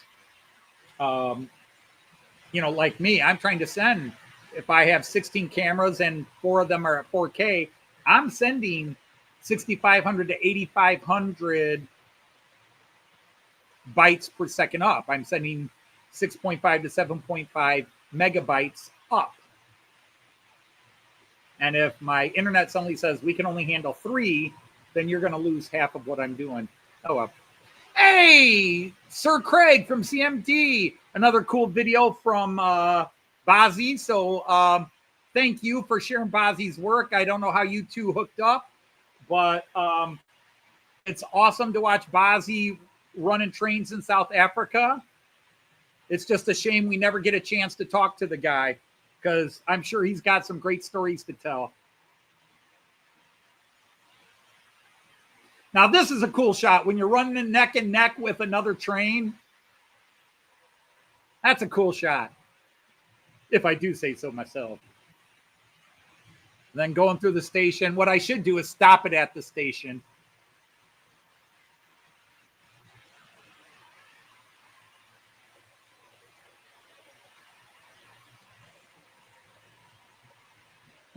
They're running neck and neck right now. I think what I'm going to do is I'm going to slow down at the station here. I'm going to let that other guy get past. Go on, 218. Go past.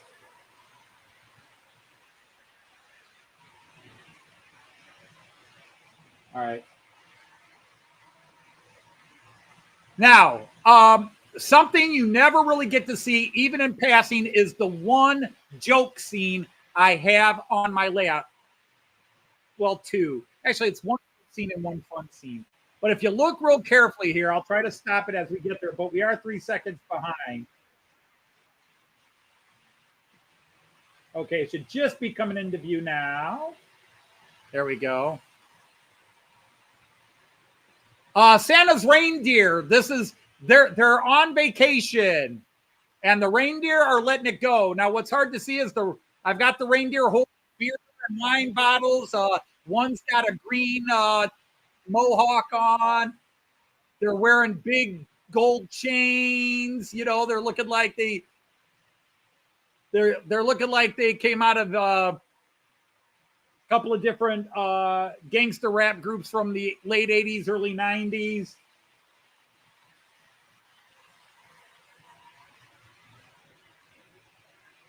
And there. Stop. Oh, I didn't see one of them. So you can see there's a lot of cops involved with them. And you can see one of the reindeers is puking. That is a reindeer puking with a police dog.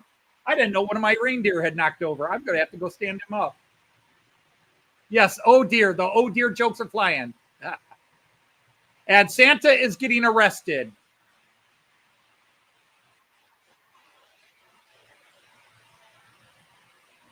So there's my Delmenhorst station. Delmenhorst is a real city in Germany, and that station is 100% accurate, down to the loudspeakers and everything else that are in there.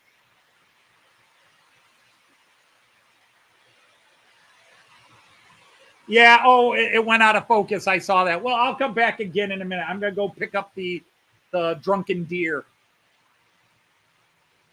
Let's put you guys on a screen and let you watch.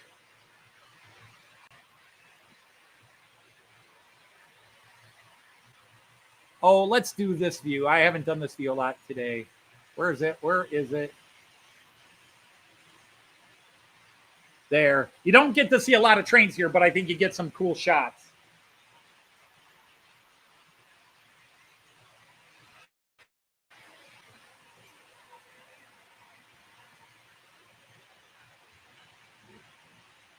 Two of you were knocked over. What the heck happened? Or is this left over from when I got rid of the cat?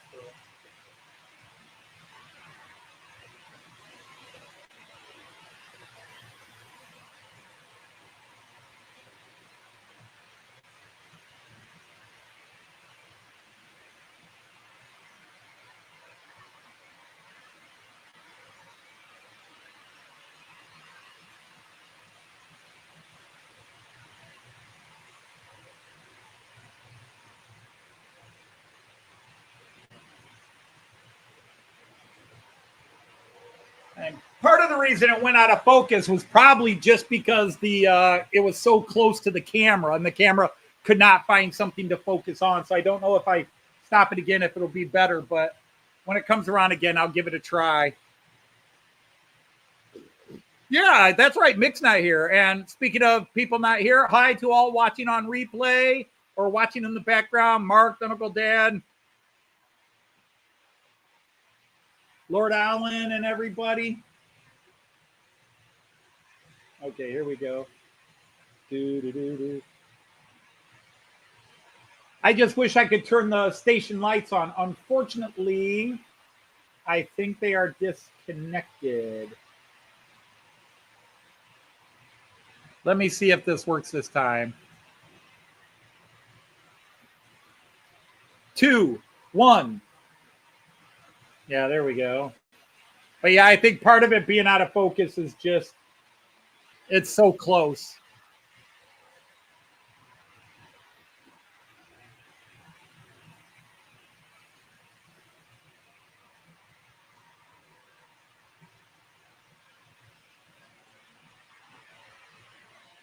Yeah, it's out of focus just because it's so close. The one deer there is wearing a Werder Bremen. Werder Bremen is my German soccer team, although they have sucked for years. When I started my exchange program, they eventually, our exchange city was Delmenhorst, and Delmenhorst is a suburb of Bremen. So the Delmenhorsters are huge fans of Werder Bremen. And in 2004, a year after we started our exchange program, Werder Bremen won the League Cup, and I think they won it again in 2006. They beat out Bayern München. But yeah, so you can see Santa Claus and everybody there. So, hey, Daz, Sir Daz, great to have you here. I'm doing well. How are you, Sir Daz? I know you said you've been working, and that's why you can't get in. And Sir Kieran is here from J94, because that's something else I'm going to buy in the UK. I'm going to buy a J94. I'm going to buy a J94 locomotive. Uh-oh. Come on. Apparently, I just lost my GoPro. According to my phone, I lost my GoPro.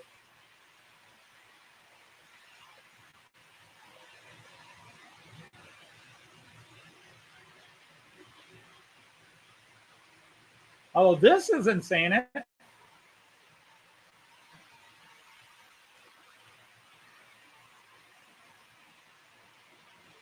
So why is the camera still working?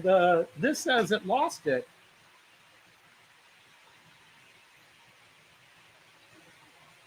Oh, well. This is still working. But yeah, that is 100% scratch build. Hey, Aussie Gunsel, welcome in. Yeah, my phone says it's lost the connection. But my Wi-Fi hasn't. Because see, the reason there's a 2-second delay between the video and the GoPro is because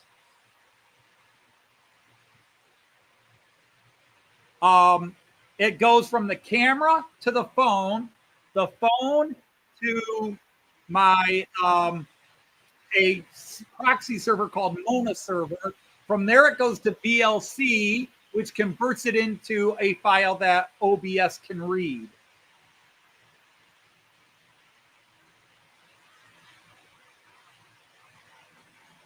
So this is weird. It is.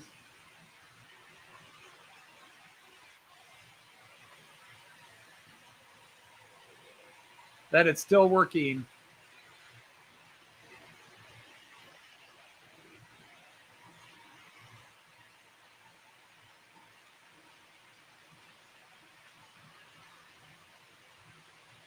Got Steam on recording vlog, 4 layout update vlogs, end of November vlog. Ah, well, you're a busy man there, Sir Lee.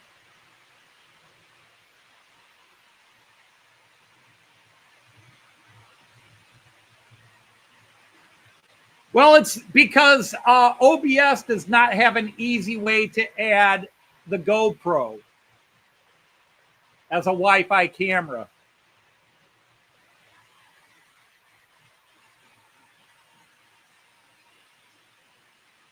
But apparently, once I used my camera to set it up, anyhow, Aussie Gunsel, you are now declare you a knight of the Round Boy table. You are now a knight of the Round Boy table. You can post a link to your channel or anybody else's channel. It can be any channel about pretty much any topic, anything fun, hobby related, comedy. It doesn't have to be train related. Like there's a cool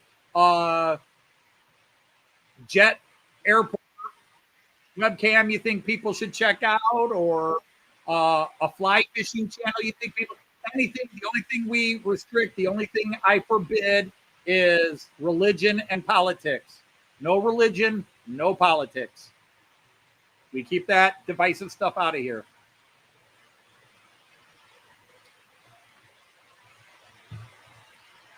Like I can add any of my tablets and my phone just by using Video Ninja on all my tablets and cell phones.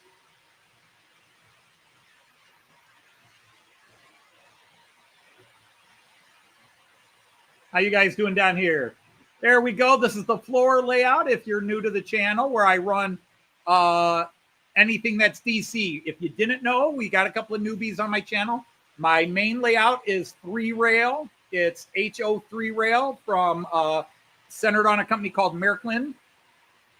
So you have to have 3-rail, which means your locomotives have to have the little 3rd-rail pickup there. I don't know how well you can see the pickup shoe, as it's called, but a lot of us just call it the ski, because under the bottom of a car, under the bottom of a loco, it looks more like a ski than a shoe to me. So the pickup shoe, or Schleife in German. Yeah, Schleife. But so this bottom layout that you're seeing in the big picture below me here, that is analog 2-rail, so DC. So I have 3-rail AC, which is all digital on the main level, like right next to me there and on the other side. And then below me, that's 2-rail analog. So 3-rail digital, 2-rail analog.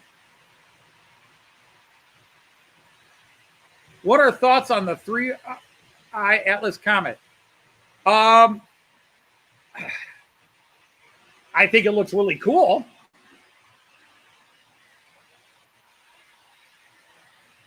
How old is that red steam locomotive on the floor? I don't know.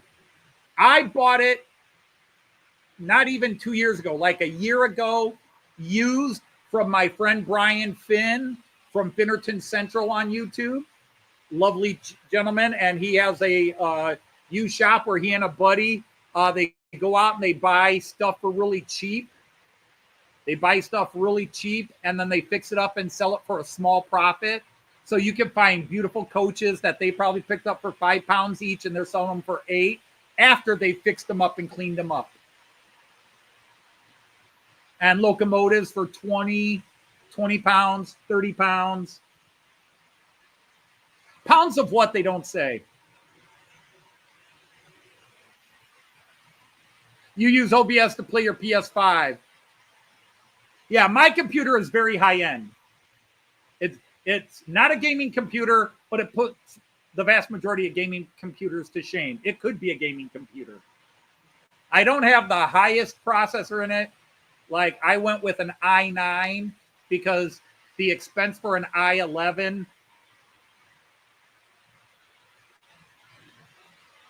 was just too scary.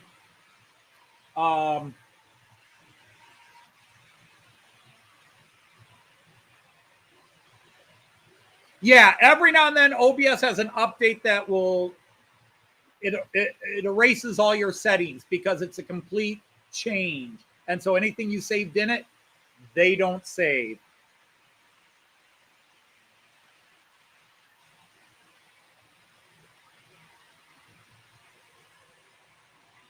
I had a knee trembler on one of the platforms. Oh, absolutely. I don't do train simulation games. I like running the real things. The only games where I could do it 3-dimensional but I do it on computer, are Warhammer. Because with my train hobby, I just have no room to do Warhammer. So I play Warhammer on computers. But otherwise, I don't play a lot of games on computers. Computers are for watching movies and doing stuff. But with this setup, well, let's go to it. There it is. All right. This right now has about 13 cameras on it. I have potentially 20 cameras connected to this computer. I have 20 cameras. I have these 15 basic cameras because you can see I'm in 11. Right there it says 11. And then next to me is 12. And there's one, the GoPro.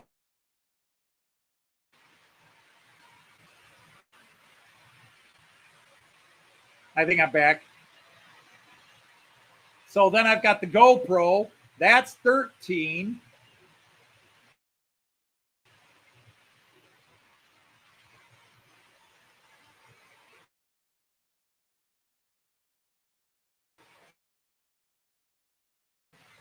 And I've got not on go.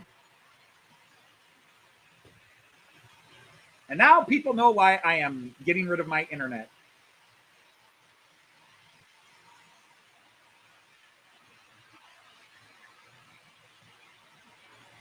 Yes, it is. But Ozzy, I had this specifically designed to do it, to handle it. I've got a very, very high-end video card and graphics accelerator. Trying to remember which one it is. It's 3070. The motherboard is something else. I put the i9 processor in it, the Intel 9, because the go-to would have required the water cooling system, which would have been very expensive. All right, Sir Floyd, I appreciate you spending some time with us. It's amazing that so many people will come in. Hey, Sir Kyle Aviation, and somebody else was talking they're into aviation. And here's Kyle Aviation, a newer friend of the channel, hanging out with us. So, Epson, there you go. But yeah, so this is 1, 2. Even though this one's labeled one, I'm just going through the cameras by number. 2, 3. This is our 4th camera already. 5, 6 with a 7th inserted, but 6, 7, 8, 9. I'm just counting cameras, not what camera number it is. 9, 10, 11, 12, 13, 14, 15. This one is not activated. That's 16. This is the GoPro, 17. And then I have my cell phone and 3 tablets connected. So that's 21 potential cameras. And you may ask yourself, where does that highway lead? No, I'm sorry. I had a couple of sticky teams call this week due to my internet freezing because you're working remotely, right?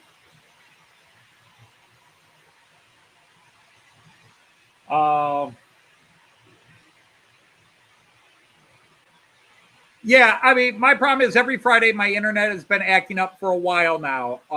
Sometimes it's very blatant, sometimes it's not. But that's why tomorrow we're solving the problem. We hope we're solving the problem. But we're going back to our local home company, which is guaranteeing 20 up. Because again, when I left them a year and a half ago, they were only 10 up, and it kept bouncing me to 5. So what we did was we deleted our old account and said, don't connect this. This is a brand new account. Bring in brand new materials, brand new everything. And that way we're not having the issues where every time you reboot your system, it knocks me down to the old account again because you're. But yeah. But you may ask yourself, why do I have so many cameras? And everybody else here knows. Before I ever started live streaming, I had 6 cameras. I did not do the cameras for live streaming.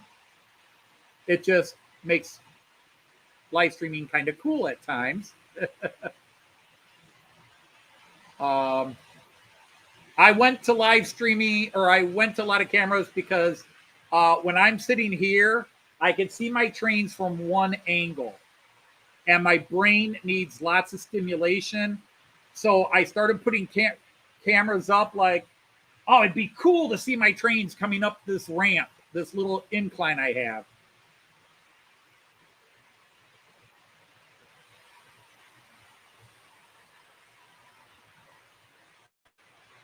So it would be cool to have this view because I can't stand in that. That's a corner wall of my house. Actually, there's a closet right there. So I can't stand there and get this view. Also, unless I have my phone or tablet with me, which I can use to control my trains.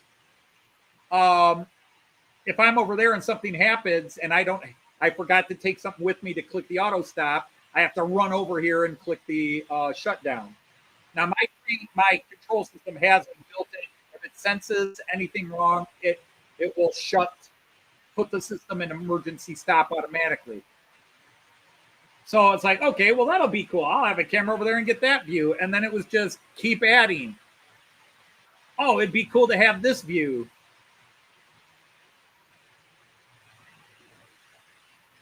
Now, by the way, in this picture, right in the middle, right past, are a bunch of YouTuber HO scale figures. Like there's Richard from Trains in the Attic. Mark the Uncle Dad is over there. Artie is over there. Sparky 107 over there. Heath Hurwitz from Humanity Junction's over there. And a few others. Lord Owl will be over there soon. I just found my Ollie from Wardle Road figure that he gave me at Getz last year, and I forgot to paint it. I just found it, so I shall be adding Ollie from Wardle Road over there. And yes, there are kangaroos there because they're Artie's friends. And then Steven the plumber, who doesn't really come on YouTube anymore, health issues and other reasons. I've got his character skateboarding.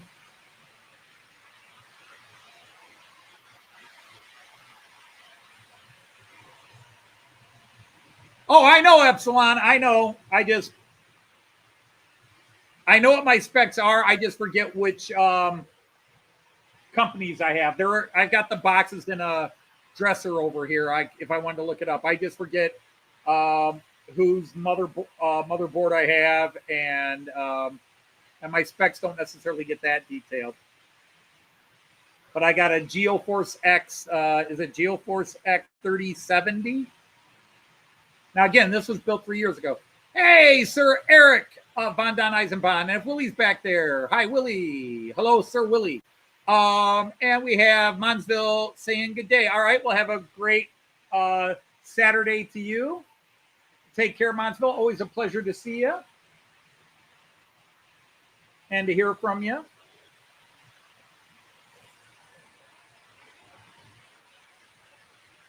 Wait, you're one German N scale? I didn't know you had a German N scale, and I know you mentioned it, but I couldn't think of what it was.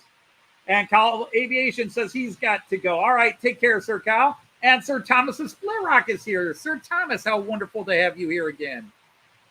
Wow, it's almost seeing you almost weekly, which is cool. I remember there was a time we saw you all the time, but life and things happen, and it can detract from being on the web.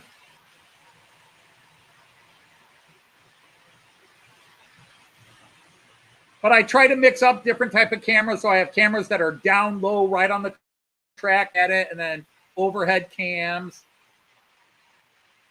I have several cameras on the one side that I don't show enough.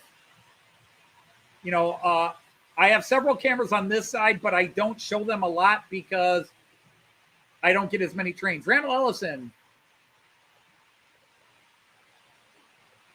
Nobody can call you because your cell phone or landline. Yikes.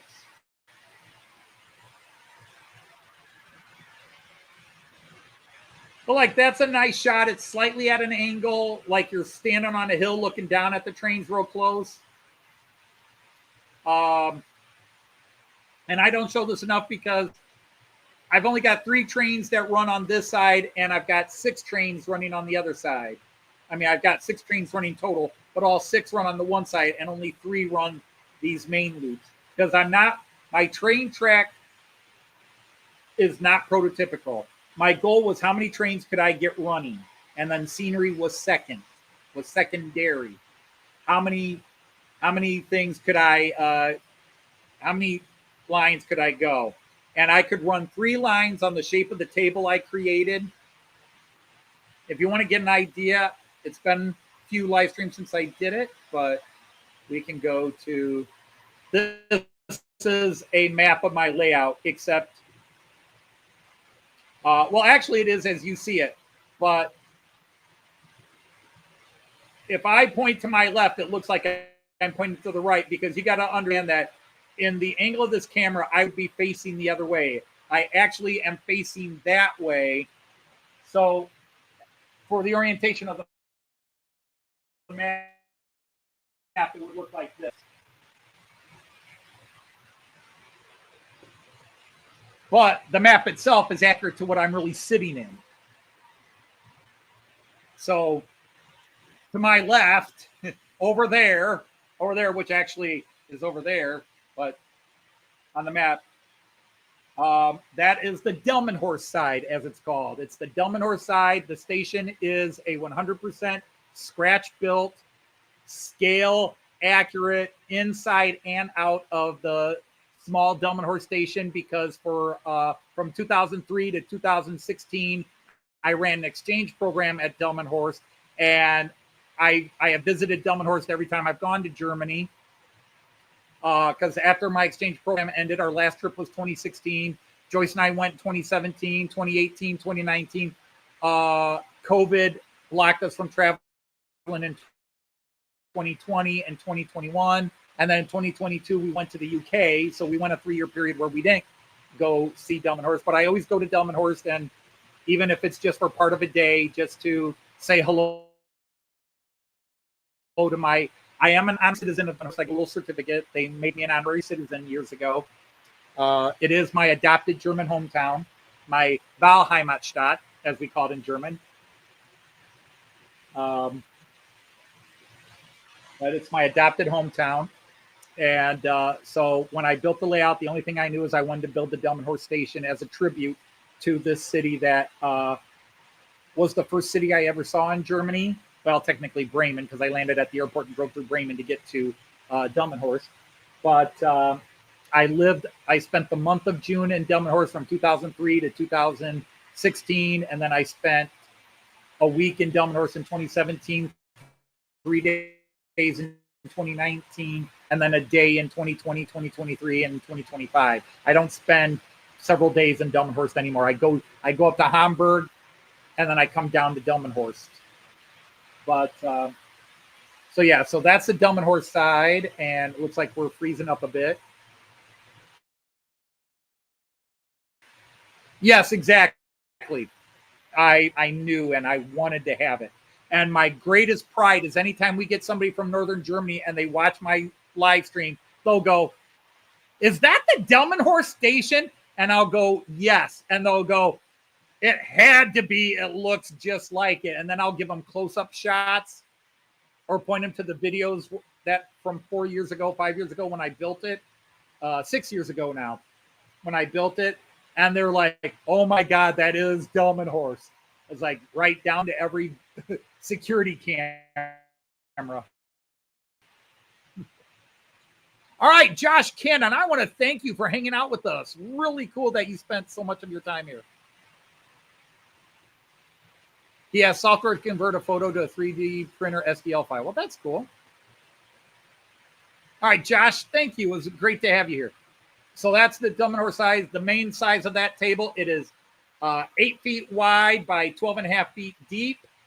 And then the other side is 8 feet wide by 11.5 feet.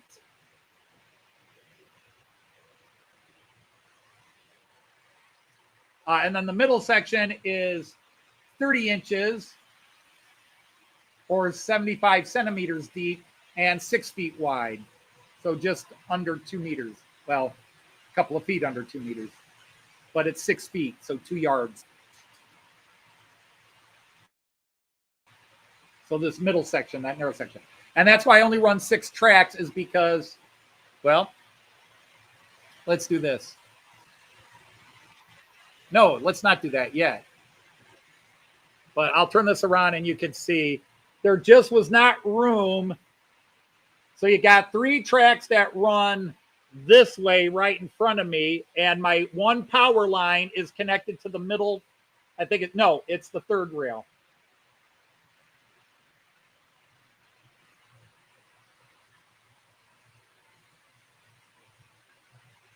So then you have 3 lines in the back. So I could not have gotten a 4th line in there. It would have been too tight where those trees are. And that little hidden reverse loop that I made there. That's kind of a cool view. Uh-oh. Do I have to add another camera? See, there's a camera right there. That's the bridge view. Someday there'll be a river where those hills are, but not for a while. Okay, so anyhow, well, vomit cam, as some guy in England calls it. Oops. Where did I want to go? Let's go to the bridge view again.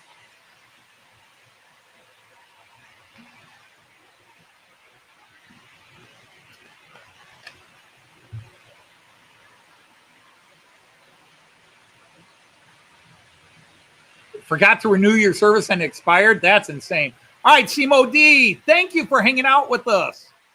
It's always good to see you. And like I said, cool video you put up this week. All right, and Randall, take care. Go get your phone situation sorted. Speaking of which, speaking of deer, where is Joyce? She should be here by now. But are you guys enjoying the, I mean, I just went through this camera. You know, we got 2 new guys running today. They're not new, but they're making their live stream debuts. That Amtrak, which is just looking gorgeous, and pushing that GoPro camera like it's a piece of paper. And then that little green shunter, that DHG, and DHG is just somebody's abbreviation for their name, the guy who invented it. Oh, there she is. Speak of the demoness. But yeah, I'm loving this Amtrak. Yeah. I don't want to get sued by McDonald's, but I'm loving it.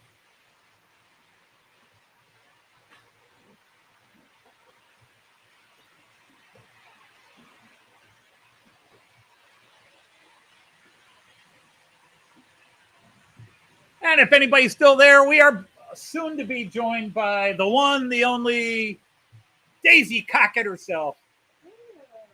Or is it Lil McGill? Or is it Nancy? Yes. Or is it Joyce? The world will never know. It's all the above. It's all the above, yeah.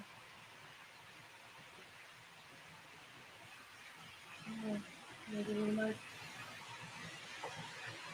Da da da da da da da da. I got the GoPro on right now. That's good. Yeah. The GoPro's happening right now. Oh, you need the mic, right? Because, yeah. Yeah, you sound like you have no hair. Yeah. Weather changes. Okay, so Give me first of the all, mic. hi everybody. Give me the mic. I can't talk. So hi Tom. Hi, Tom. Hi Truck Schreiber. Hello Raymond. Hi Lee. Hi Andy. Hi Simon. Hi Christopher. Hi Tom. Hi Andrew. Hi Sir Fix-a-Lot. Hi Kieran. Dino. Oh, play Hell Divers 2.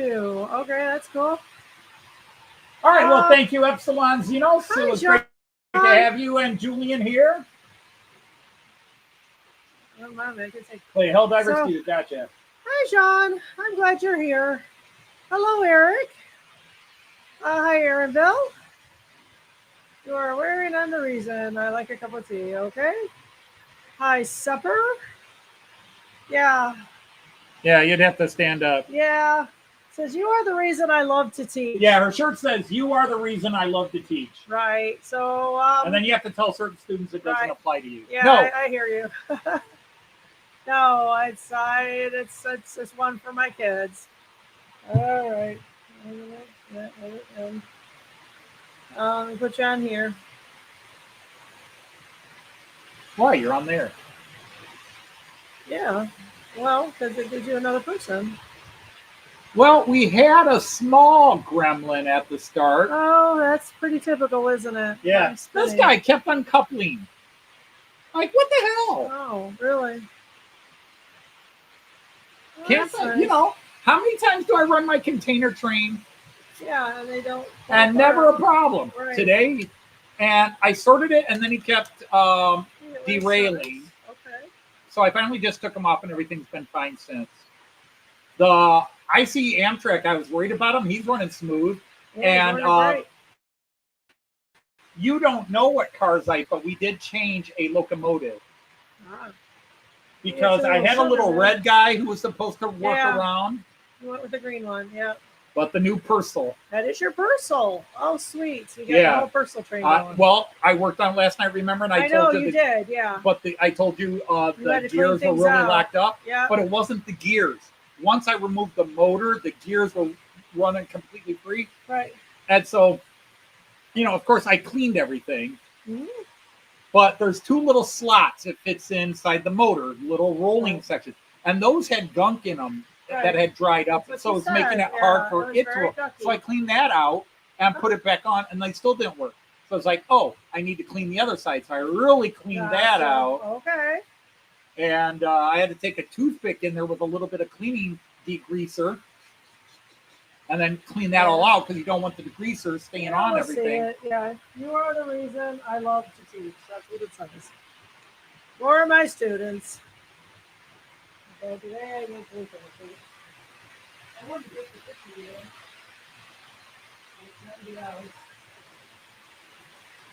That was kind of nice. You only like hot coffee. I don't do coffee. I will drink hot tea. Yeah. I don't like iced tea, but I'll do hot tea. I don't drink tea or coffee. Oh my goodness, what's happening? I don't have the chat. What happened? I don't have the chat.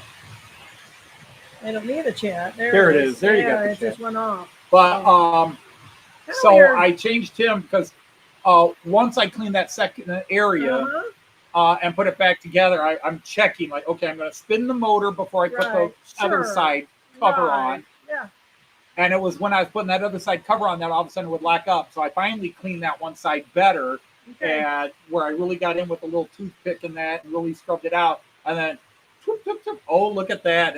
They're moving nice and freely. Sweet. And so I juiced them up. His Jean Ricard called, of course. Of course. Unfortunately, he I'm called checking me on it. before he could see me finish it. Okay. So I had it finished before he called me. Gotcha. Okay. So he just got to see me testing it Gotcha. Nice. before I put the roof on. Weren't you lucky, John? He probably felt unlucky because he likes to watch that stuff. I know, but he was lucky to be the first one to see it. He saw it Friday. So its first couple of laps around, I just ran it with the freight. its first couple of laps is like,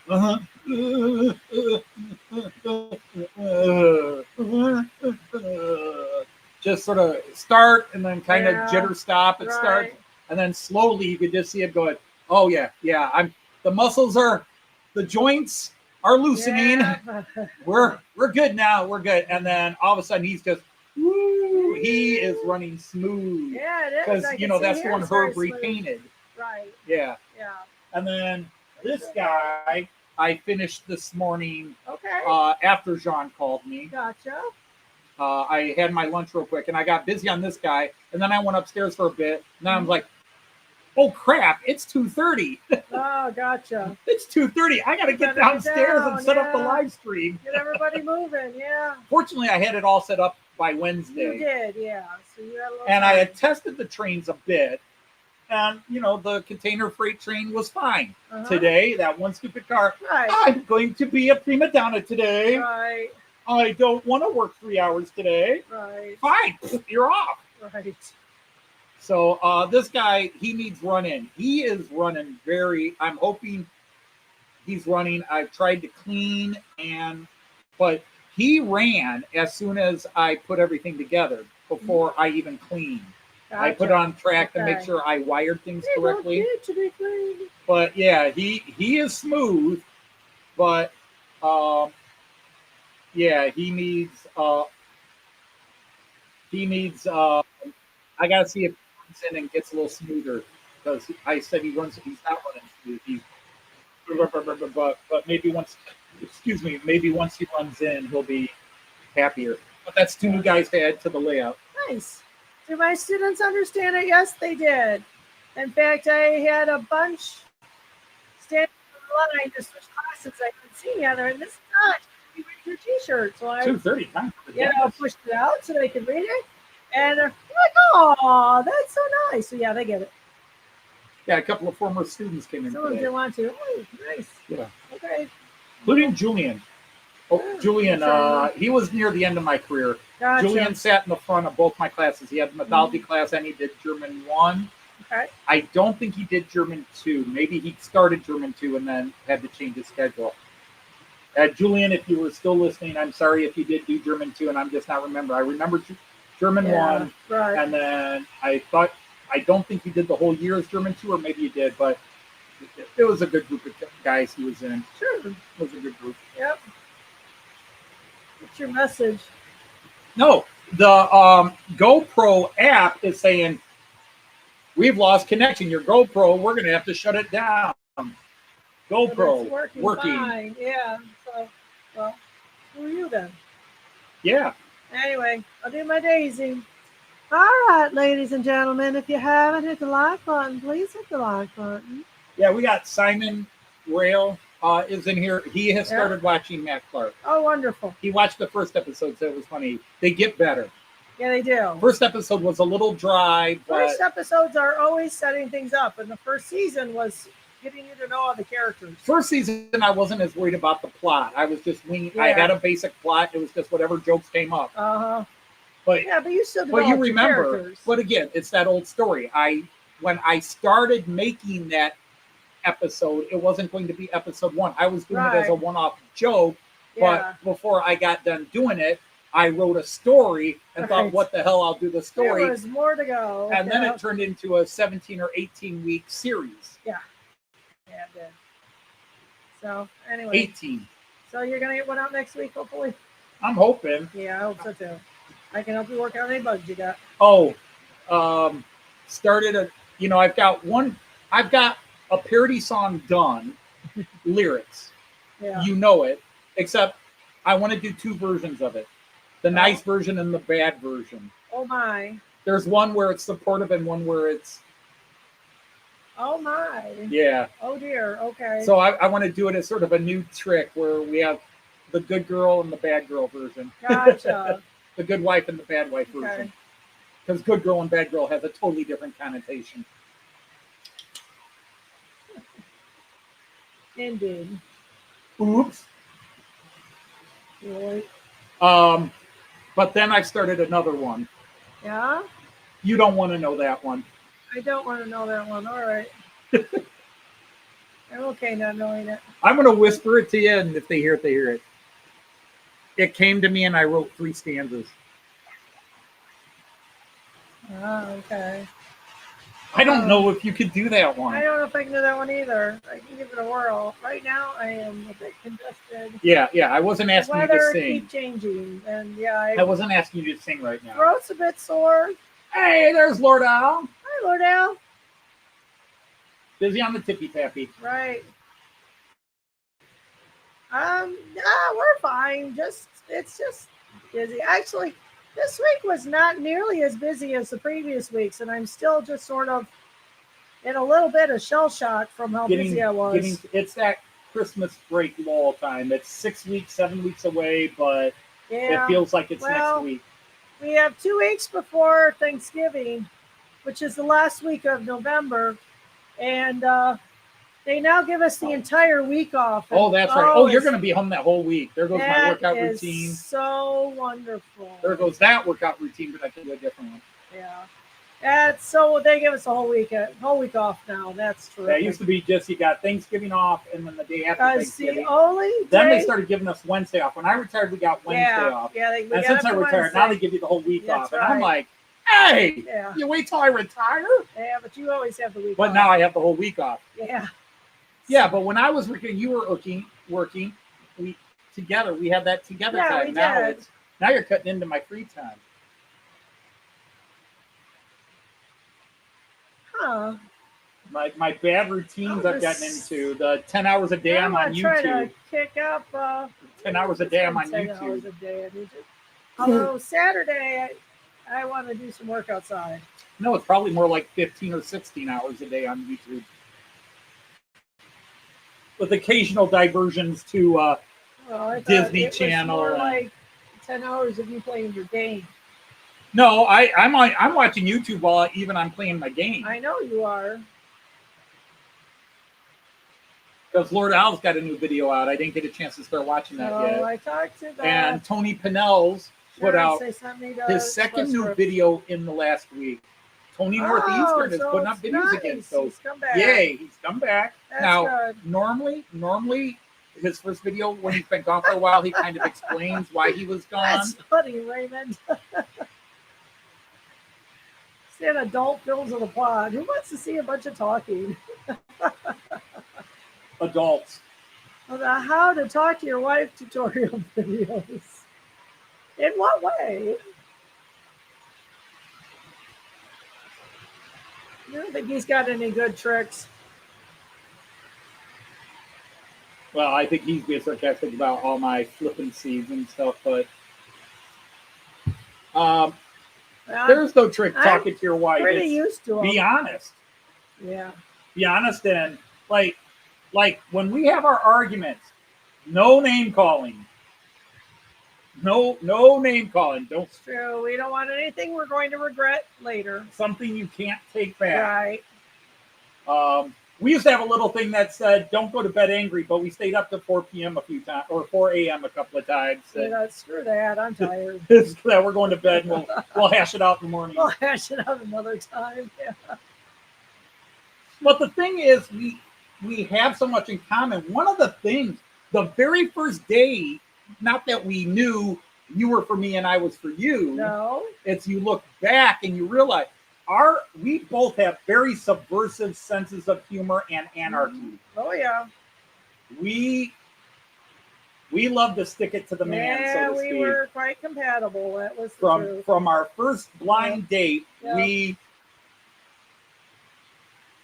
I've told the story so many times.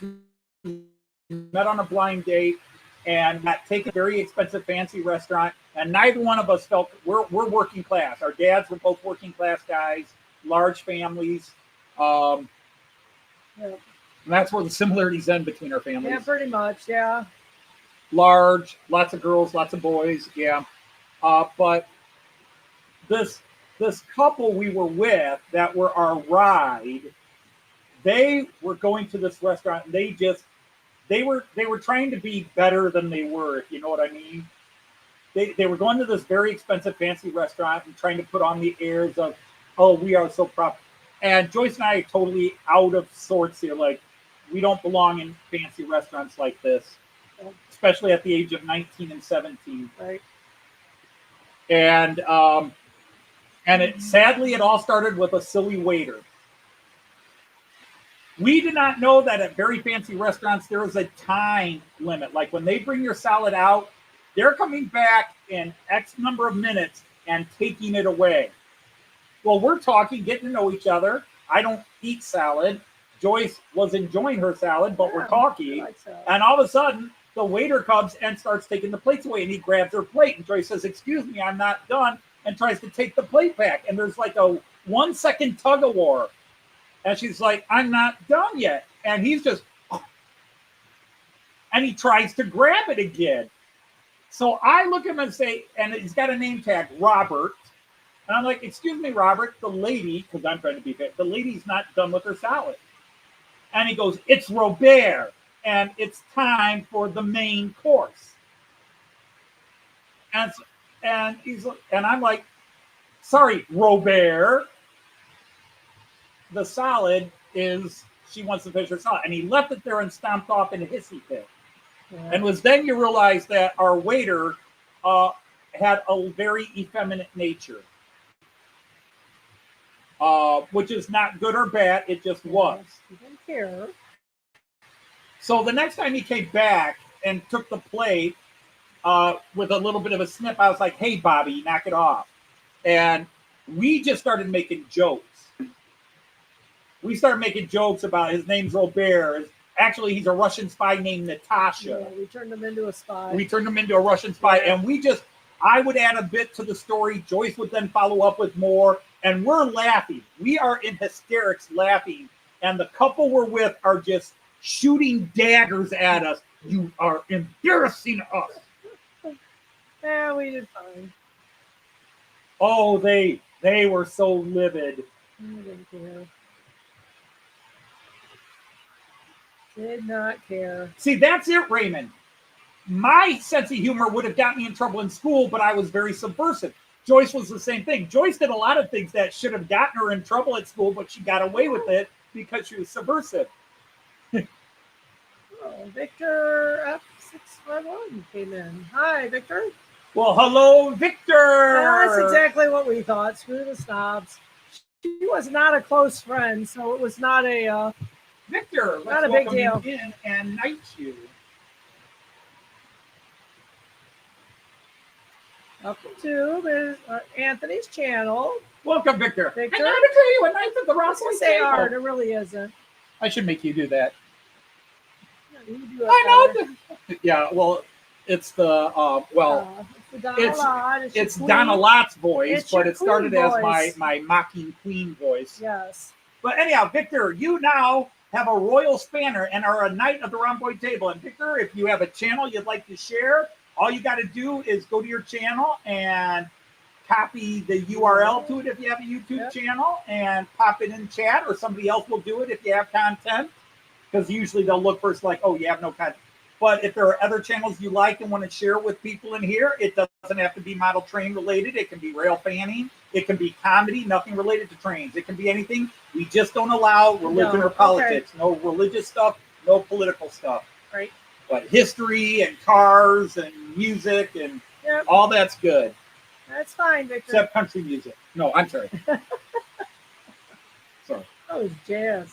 Yeah, no worries. Or any jazz post 1970. Yeah. Oh, they're doing pizza tonight. Sure, we can do pizza tonight. Whose pizza do you Whose? Uh-oh. Here we go. Yeah. Whose pizza? All right. We don't have the pizza stone. I think it has to be somebody who's stone. Yeah.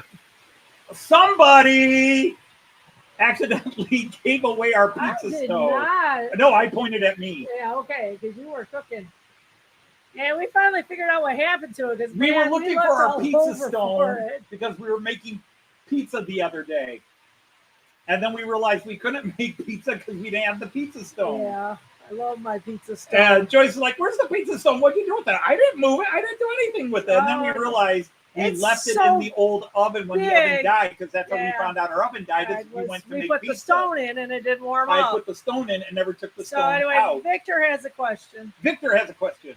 Please ask, Victor. Fire away, Victor. We might have an answer, is what I tell my students. What's your vector, Victor? Oh, yes. No, that was quite a search. No. Oh, God, not no. the Hawaiian pizza. And you know that. You know that, John. We don't do Hawaiian the ones that pizza. come fully We do cooked is Italian the pizza. Jets and Marco's come fully cooked. Jets and Marco's. Well, we just had Jets. The pizza we haven't had in the Just had longest Marco's. is Pizza Hut. That's true, but they're not done. Well, We'll have to cook it on the other pan. we'd either have to cook it up in the pan or eat it with a little bit of a runny. Ooh, no, I don't want to do that. What's the difference between 2-rail and 3-rail? I'm glad you asked. One has 3 rails, one has 2. No. 3-rail is powered by AC. It's alternating current, like everything in your house is AC, 3-rail current. Now, with 3-rail, the middle rail is your hot, and your 2 outer rails are your neutrals. Whereas in 2-rail, one side is hot and one is negative, depending on which way you're flowing.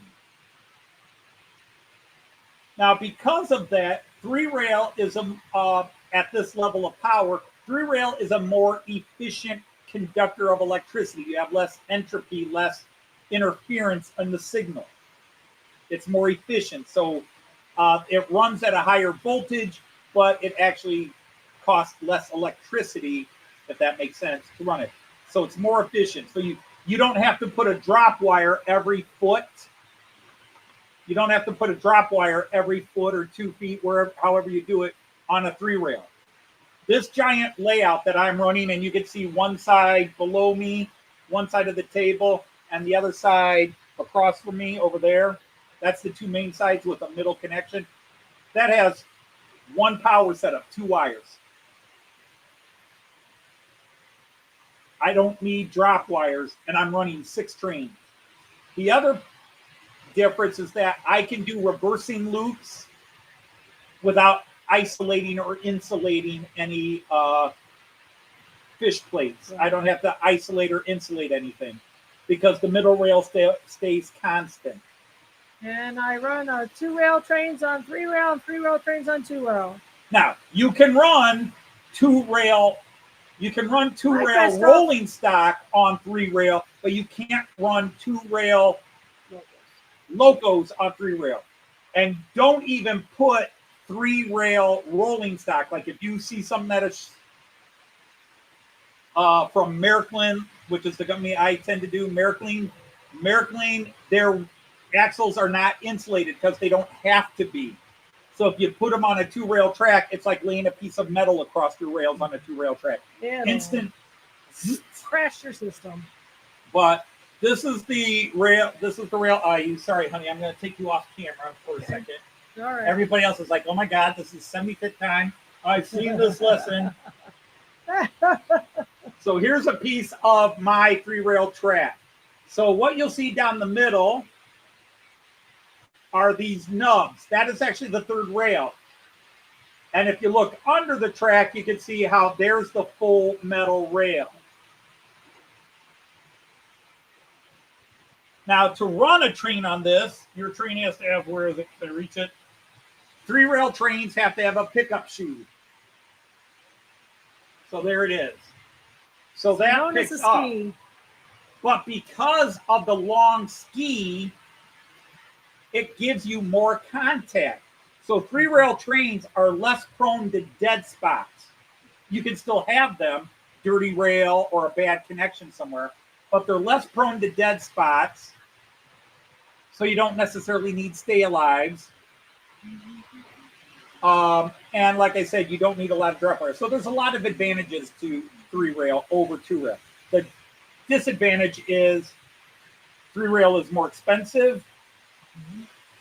And depending on if you run American trains, then outside of Lionel O gauge, nobody does 3-rail. The company MTH used to make 3-rail locomotives for the Märklin system, but it's very hard to find American rolling stock to run on 3-rail track. Well, rolling stock, yes, but locomotives, no. The German company Märklin and every now and then Piko will make American locomotives and some American rolling stock, but it's rare. Like Märklin released, now Märklin just last 2 years in a row released a bunch of American locos, but they're all variations of the ES44 or SD44, whatever it is. The other negative on 3-rail is here is a turnout, and I don't know if you can see, but the nubs actually get higher as you get to the middle of the turnout or the switch, whatever you want to call it, the point. The rails actually get higher, and that is to push the ski, because the ski's on a spring, that is push the ski up over the rail so it can cross the rail without getting caught on it when it's changing track. So that's the biggest difference. That's all that. Uh-oh. Hey, thank you. What? You don't need droppers in your case. It's a myth. Well, there's that too. Hi, Alan. You don't have bus wipers. Well, that's cool. You're not late? Hey, Sir Alan. But? It's like Wizard. The Wizard is never late. They arrive when they're supposed to. So where's my host? See, the one thing I don't do anymore. Oh, that's the picture with me with Garrett from. Yeah, that picture there. That's me. That's how much I weighed. About 275 pounds in that picture. That's from 2017, and that is Garrett Brown, one of the two brothers that owns and runs Miniature Wonderland. I actually met him. Joyce and I met him. Joyce took the picture. Yeah. And wow, what a nice guy. He talked to us for 20 minutes. It was sure just funny. Yep. It was we took a wrong turn because we were trying to get back to where we stored our camera because I needed a new camera battery. Mm-hmm. And we took a wrong turn and found ourselves in a hallway that had some of the workers at who's working and an office door, and he came walking out the office door and he had a puzzled look like, what the hell are you guys doing here? And then I went all schoolgirl seeing the Beatles. Oh, honey, look, it's Garrett. Oh my God, it's Garrett Brown. And he didn't even give the look of like, oh God, one of those people. He just smiled, and then I'm sorry, we obviously should be back there. No, it's no problem. So where are you from? And yeah, nice long chat with them. It was so cool. Hello, Sir Christoph. No such thing as being late. Now, we do end our live stream at 6. We run American Eastern Time. So, Victor, if you don't mind telling us, you can tell us where you're at, whether you're on continental Europe, the UK, or somewhere in North America, South America, Africa, Asia, Australia. Yeah. Australia. There's some Australia pins. New Zealand. Yeah, Australians, have you seen your friend Artie in here? No, he's probably sleeping. Yeah, that's fair. Wow, you're way behind. Yeah, I am.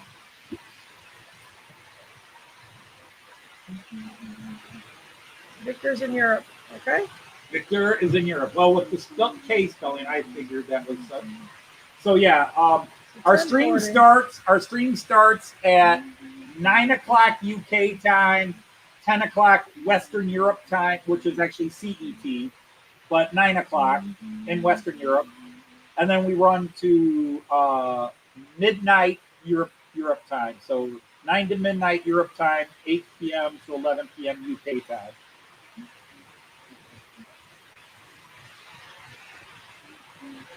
As well as can be expected. The Balkans. Ooh, nice. So the Balkans, that's all the former Yugoslavia. Uh-huh. Okay, that is the... we're officially done. It's now officially done, which it lasted an hour and a half, which is about its charge. So next time he comes around, I will pick him up and... Okay. And I will remove him. There, now I can recenter you slightly. North Macedonia. Come on in, fella. Come in, number 7. Your time's up.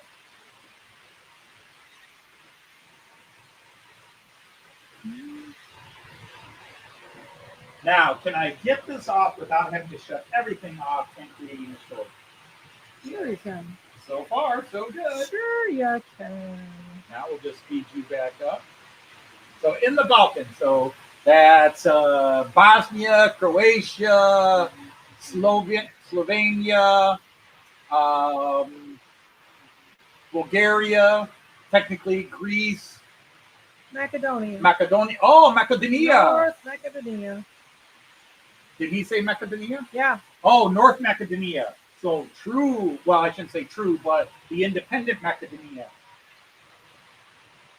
Cool.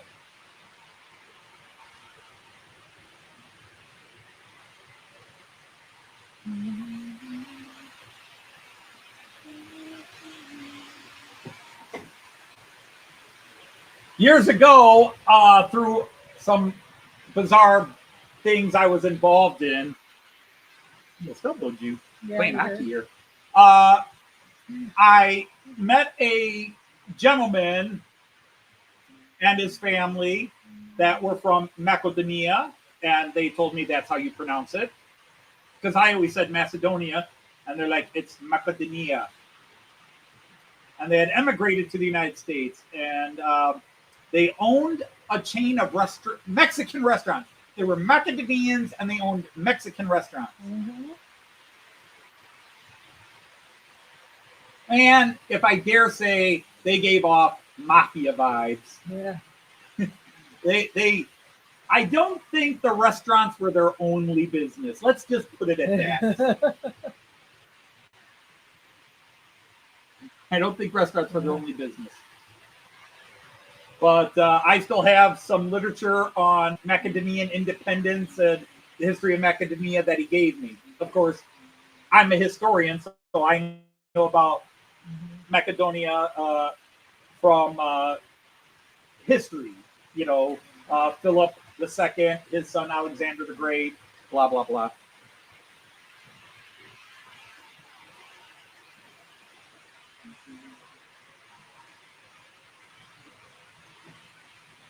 Can I have a taco and a reefer? Hot dog pilot, I don't know that they might have done that too, but I don't know what they would have been importing. I would think it would be something a little harsher than reefer. Yeah.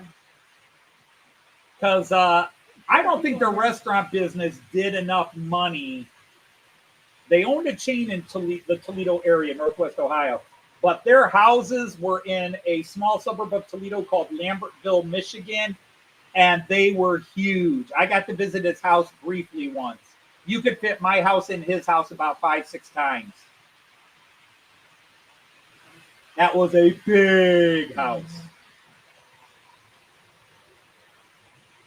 And he just gave off the vibes, even though he was shorter than me and narrower than me. And physically, I probably could have taken him. But he just gave the vibes that, well, let's put it this way.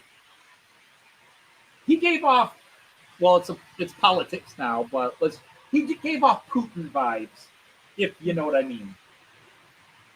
He just said that if I rub my nose this way, you're not leaving here alive. Right. You know, he would do this, and one guy in the background would go, Yes, yes. now you're hungry. Yeah. So I take it it's Mark. We just had Jets. Jets was the most recent. Marcos was the most recent. No, we did Marcos and then Jets. Okie dokie. Or you go off the board and you just get a different pan, and we do Pizza Hut. Well, we can do that if you'd rather. I mean, to be honest, Marcos is fine. I think I'd rather have Marcos than Jets, but if you wanted to do something different, suppose you could do Papa John's. I like the cheesy bread. From who? Papa John's. From Papa John's. Yeah, more than the pizza. I've given you choices. Pick one, madame. Which one sounds best to you? If we don't have to heat up the oven if we do Jets or Marcos. I don't know. With Papa John's, do you normally have to heat it up further? I don't remember. Probably not. So if you want to go off the range, you could do Papa John's, although we've been boycotting them first. We have them. Well, we can give them a try again. All right, Papa John's it is. We'll give them a try. Okay. Now that their owner's been banned from the company. Yeah. He was a jerk. Yeah. Now you're hungry. Well, let's see. Eastern Europe, it's got to be 8 hours from now. It's got to be 1 a.m. or 2 a.m. where you're at.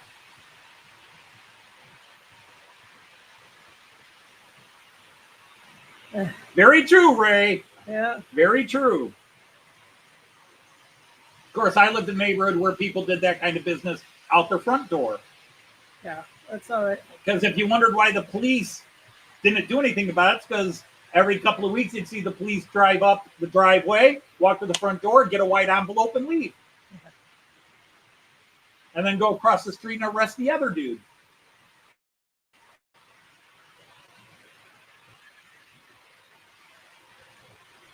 You love model trains that don't have any model train stuff. Understandable. I had a late friend, Heinz from Germany, that his hobby was ham radio. And he had an entire large room of his house dedicated to this massive ham radio setup and a giant tower. He had to get special clearance from both the city and his neighbors to erect in his yard. So he could talk to pretty much anybody in the world, which was his goal. And I got into model trains, and before he passed away, he started liking my hobby. But he had nowhere in his house that he could build a model layout, so he started doing the train simulation games.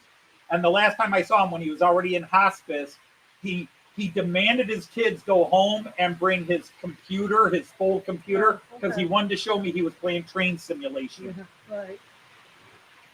Uh-oh, we are spinning ball of death on your screen again.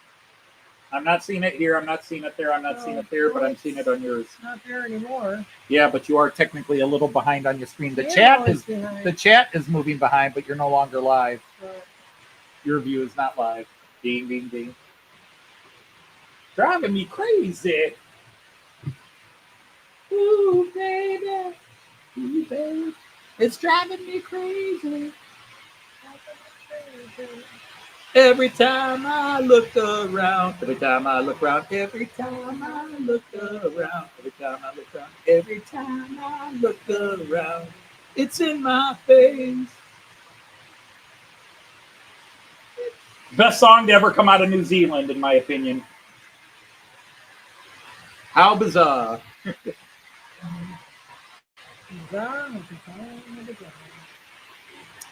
Where do you go for meatballs, Joyce? Hey. Oh, wait, you're talking. Never mind. Actually, I make my own meatballs. Hi, Karen. She makes a spicy meatball.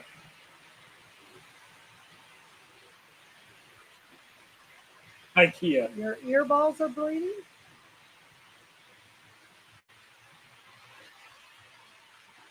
Yes, I've noticed Lee is now doing Wednesday live streams, Wednesday morning live streams. Unfortunately, I'm usually busy Wednesday mornings. Yeah. My earballs are bleeding. Nope. I make my own meatballs. If you have earballs, you need to see a doctor. Yeah, we want to see a dermatologist for that. I'm sorry, you got a case of earballs. You have 2 testicles hanging down from each eye.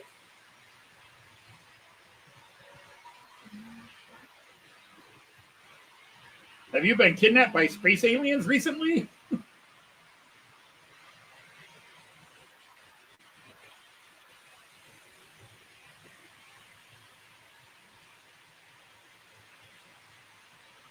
You're just it. See, I don't like spicy. I do not like very spicy foods. I like a little bit of pepper and things. mild Italian sausage, like when I make lasagna or some other Italian dish where I need Italian sausage, I use mild Italian sausage, not the really spicy stuff. And then I add my own seasonings, the stuff I like. But my lasagna is fairly popular. Hi, Andy. Your lasagna is very popular. Hey, Andy81 is here. Yeah. Add to the Andy list. Another Andy. Although, is this the Andy that, like, last year mentioned an MRCE Class 185 loco, and then I trying to remember was offering it to me and then never heard back. Yes, he's our pain. Just thinking about that Indeed. now. Welcome to the jungle. Is that what you're calling it nowadays? Is the jungle? Welcome to the jungle. Monkeys You back got up. fun here. You can do anything you like in the jungle. Welcome to the jungle. Axl Rose, How the Mighty Have Fallen. Indeed. Still one of the funniest bits in the world is Axl was so skinny and serpentine in his singing and everything. And then after Guns N' Roses split up for a while, he came back for a comeback concert right before he joined AC/DC. And he comes running out, and I hadn't seen Axl in 5 years, and he is just bloated out. And he comes running out on stage. Dun, dun, dun, dun, dun, dun, dun, dun, dun, dun, dun. And he comes running on stage, and he grabs the mic, and then he's like, "Welcome to the jungle. We got fun again. You can have anything you want. Sing it."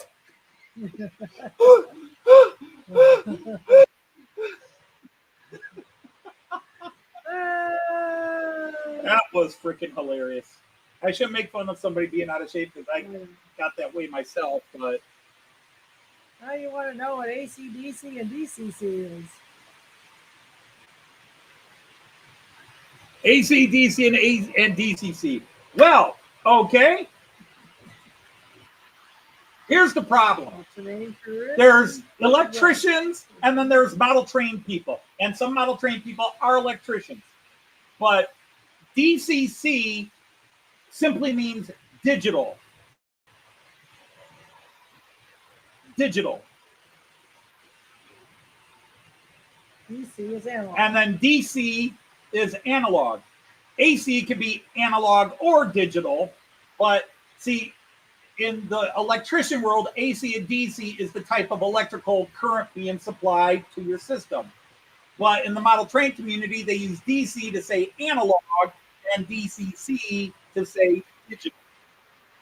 So the difference between analog and digital, because you can have analog and digital AC and analog and digital DC. It's just that train people, DCC is digital and DC is analog, but DC is really just the power system. Anyhow, so digital versus analog. Analog is the old-fashioned way where the more power you cranked up to your track, the faster the train went, but you were increasing the amount of power through your tracks. You were increasing the voltage, the amperage through your track. Okay?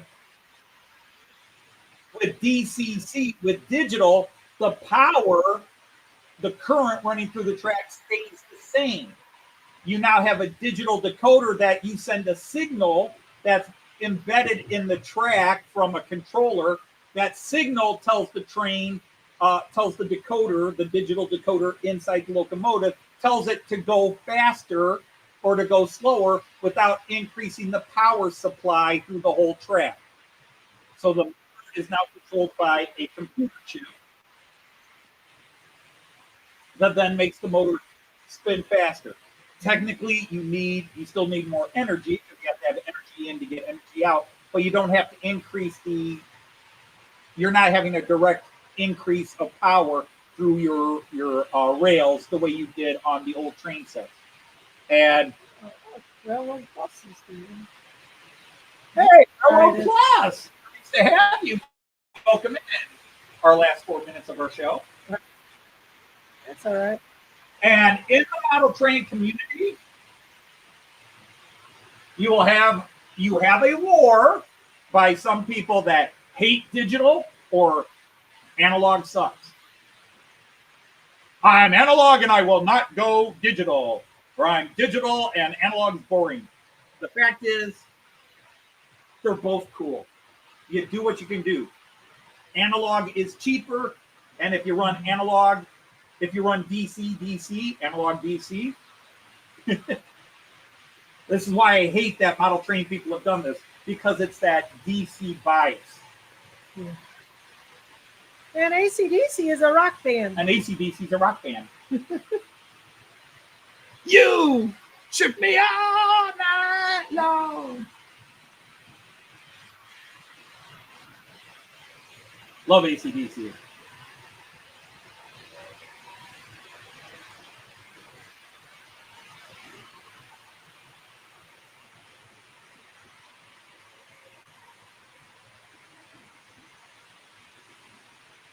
Uh-oh, here we go. DC is way better than... See, you always get somebody. Yeah, The one's way better. And see, I could argue back, no. Digital is much better. But it's what you're comfortable with and what you enjoy. They're not like better. it's like Windows versus Mac, Windows versus Apple, iPhone versus the various Samsung phones or Google phones, whatever. It's all what you are happy with. I started digital. Before I knew what I was doing, I was digital. Yeah, a lot of this without knowing what he's doing. Yep. Okay. Just because you've done them both doesn't mean one's better. DC is better for you. All right. Digital is better for me. And it's okay. Hey. Well, the thing is, Dave, even in digital, you still manually turn a knob. To speed my trains up, I'm turning knobs just like I would with a regular. It's like religion, yeah. Yeah, people upset at the end of your stream. Get them all riled up. That's why. Yeah. Maybe I'll have to add a third rule. There shall be no discussing analog versus digital. Then you would lose half the train community. Yeah, you could. Yeah. If they can't fight about. That jerk. Whichever side. Yeah. What are we going to fight about if we can't fight about religion, politics, or analog and digital? That's right. Have you ever tried not fighting? Just getting along. But yeah, that's the. It's. Yeah, you have a choice. I agree. You have a choice, and whichever one works for you. Some people don't like digital, some people don't like analog, and whatever works for you is what works. I would always tell somebody, if you've never run trains before, maybe I don't know whether I would tell you to start analog or digital, because if you never run trains before, digital might be more fun, but digital is more expensive. It is more expensive. People like to talk about the wiring. There's so much more wiring. No, there's actually more wiring in non-digital. But it is what it is. Tomato versus tomato, indeed. Yeah, yep. Hamburgers and hot dogs, American cheese, Swiss cheese on your burger. There's nothing that says you have to do it one way or the other. You just try. But if you've never done model trains, I would say give yourself a cheap DC train, because you can buy one for $20, $30 or euros or kroners or whatever on eBay, and get some cheap track and see if you like it. The key is with digital, all the bells and whistles. You get all the different sound effects, all the different light effects. But you can have lights and even some sounds with analog as well. So it's all good. Mm-hmm. I don't tell people one is better than the other, because you just, whatever makes you happy. Mm-hmm. Whatever makes you happy. And there's been so many people that just, it's my way or you're doing it wrong. And I just don't have time for those people. Mm-hmm. Yeah, sorry that you came in kind of late. We run 3 to 6, but obviously a lot of people work. Yeah, true. Without having to do a lot of special wiring. Although if even DCC, you still have to, if you do DC, because technically, my layout, my upper layout is DCC. It's digital, except we use the DCC encoding language. Actually, my layout, several of my trains are running DC, like the Piko, that is a DCC chip. Märklin has their own programming language called MM, or now it's called MFX Plus. But that's just an encoding language. Even DCC is technically just an encoding language. But yeah, we have words where we're using the same word for multiple meanings. But tickets before boarding. Okay. That's true with the Bluetooth. Yeah, there's all kinds of cool things, Aaronville. Mhm. You're running passenger trains of your life. Please pay your tickets before. Yeah. I always buy my ticket well in advance, Typically, yeah. especially for our main runs, so we can pick our seats. Yep. Anyhow, it is well after 6. Okay, 3 minutes after. Yeah. I should be a teacher. Surface lot, I did it for 36 years. I'm retired. And of course, Joyce has her shirt. She's a teacher too. You're the reason I love to teach. That's what that says. You're the reason I love teachers. Oh, how nice. At least some teachers. Mm-hmm. She's got great classroom etiquette. Yeah. What? What are you hitting me for?